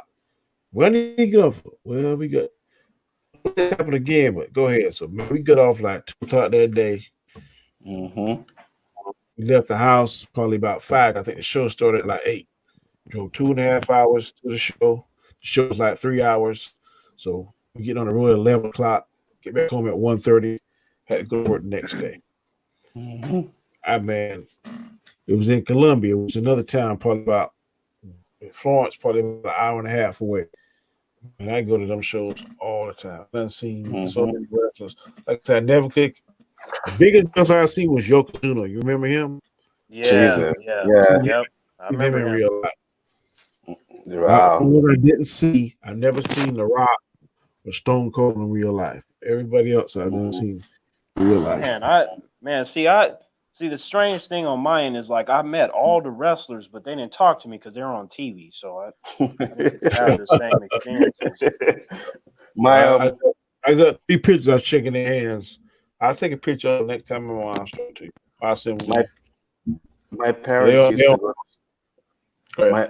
My parents used to go to school with Bobby Johnson, Rock's father. Yep. Blackjack Mulligan. Wait. You said Blackjack Mulligan. Blackjack Mulligan is Barry Windham's daddy. Oh, okay. If you remember him, he used to be like in the old NWA wrestling. Yeah. Cowboy come out with the cowbell. He used to fight cowbell match. Yeah. And he'd always have the brown trunks with the Texas. Yeah. In the cowboy boots. Oh shit. Yep. I met all them. Tim Conway. I don't know if you remember him. He's one of the early famous black wrestlers. I would have to see him. For some reason, it's not clicking. And that back then was when Ric Flair used to be like really famous for his robes. Right. Okay. One time he had like over 20 robes. He Yeah, said, but over the years, people steal them, yeah, he and was the lady that make him, I think she died. So he only got like maybe 4 or 5 out of the 20. right. Mm-hmm. Mm-hmm. Yes. Bobby Johnson used to live in Nova Scotia. You know, Rock. Usually they have like every year they have like a little reunion where people out Scotians go back home, and Rock used to go there a couple times. That's cool. Yeah, Oh Rock shit. used to come down there. I never met him, and the year my mom went, that was the year Rock didn't go, so she didn't get to meet him. But yeah, they all knew Bobby Johnson. They all went to school with him. I was like, really? Like they told me this like when Rock was kicking up, you know. He's like, oh yeah, we used to go to school with him. I'm like, yeah, whatever. You know, I, like what are you telling? I, My uncle told me, you know, and I'm like, yeah, okay, whatever, uncle. And he's like, I no, guess seriously. I guess the closest thing that I've met to Dwayne Johnson would be like his two clones, because in the fifth grade, my teacher, he looked just like Dwayne. That's what Mm-hmm. I thought until I saw his brother when he came to class Mm-hmm. one day. And I swear, I am not joking. He had the same skin tone, he had the hair, he had the glasses, and he had the Hawaiian shirt. Like I'm telling you, when we heard the knock, toop toop toop at the door, teacher let him in. He came in and like it had to be at least half the class started cheering because we were all thinking he looked like The Rock. You know what I'm saying? And like, and for some reason, he didn't do it on purpose. He just naturally like dresses like that and looks like him and Mm-hmm. shit. It was even like he was holding like some kind of book, but it was like in my mind he was holding like the WWE Championship belt and shit. It was like the way he was postured, like, and then I remember I was like, "Yo, you look like The Rock," and he's like, "Yeah, I get that a lot." I'm like, it just how did I'm like, so you just look like this all the time, huh? He's like, "Yeah, it's just." Can you smell what I'm cooking? Man, holy shit! Like that shit was just uncanny. Like it didn't make no sense. Like I said, the teacher looked like him, but like I said, when the brother Mm-hmm. came in, I'm like, these got to be some damn clones. This ain't making no sense. Hey, fellas, I know I didn't talk the whole 3 hours. I appreciate y'all carrying it on. Today was a very strange day. I had to take care of some business at work, and I still got some more stuff I got to do. So I really have to go. But I promise Not a problem. But that Danny, we started getting into the wrestling. We got to at least do 10 more hours. no, sir. No, sir. And I got some stuff going on at work, man, that I have to take care of. mm-hmm. But No, I understand. I understand. I don't know what I'm going to do for the conversation tomorrow. I'll think of some topic. I'll shoot it to you, Terrance. Maybe we can have a makeup later on this week. Maybe Wednesday or Friday because those usually my free days. Then we, but Did you get to watch that Flash finale, Danny? Because I we got to. haven't. But I promise you, I will watch it Okay. Cool. tonight, So either tomorrow, and we will discuss it. Yeah. Let's on Wednesday or Friday. do something Wednesday. Okay. Okay. That's Oh, good. also, by then I probably would have seen Stargirl twice because like I'm gonna watch it first because it's gonna be on the I don't know. DC streaming Stargirl's service. already on now. Hmm? That's what I was gonna say. When's it Is start? No. It comes on tomorrow on the DC Oh yeah. streaming service, and then Tuesday it Okay. will be on the CW. Okay, Okay. well, I won't be able to watch it till Wednesday. So I'll Okay. watch it Wednesday after work, and then we'll shoot to try to do something Wednesday around about 7:30 for a couple hours. Okay. And Yeah, I'll because watch it on Tuesday. if We'll, yeah, I'll we'll, probably review it if you want. You could check it out, and then if you haven't seen it by the time we stream, I'll just let you know if I'll I make like it sure or I'll not. watch it because then that'll be our main topic when we just about Wednesday. Yeah, because Cool. I am greatly anticipating the shit out of that show, just because everything that's I in it. ain't. Whew, man, that And whole Injustice and Society and all that's that. what I was gonna ask you too. I'm like after and that's what I was gonna ask you too. I'm like after seeing Batwoman and Supergirl kinda you still think Oh no, Stargirl's gonna No, be no, no, good? no, no, no, I'm no, worried no, no, about no. it, man. Here's the difference. Like Supergirl is all Supergirl, right. I ain't got no problem. Supergirl, Supergirl. okay.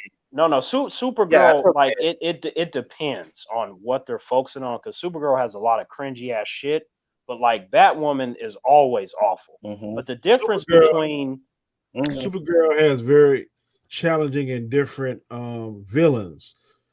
Batgirl has got that one, and she is tired. I made a difference about Supergirl.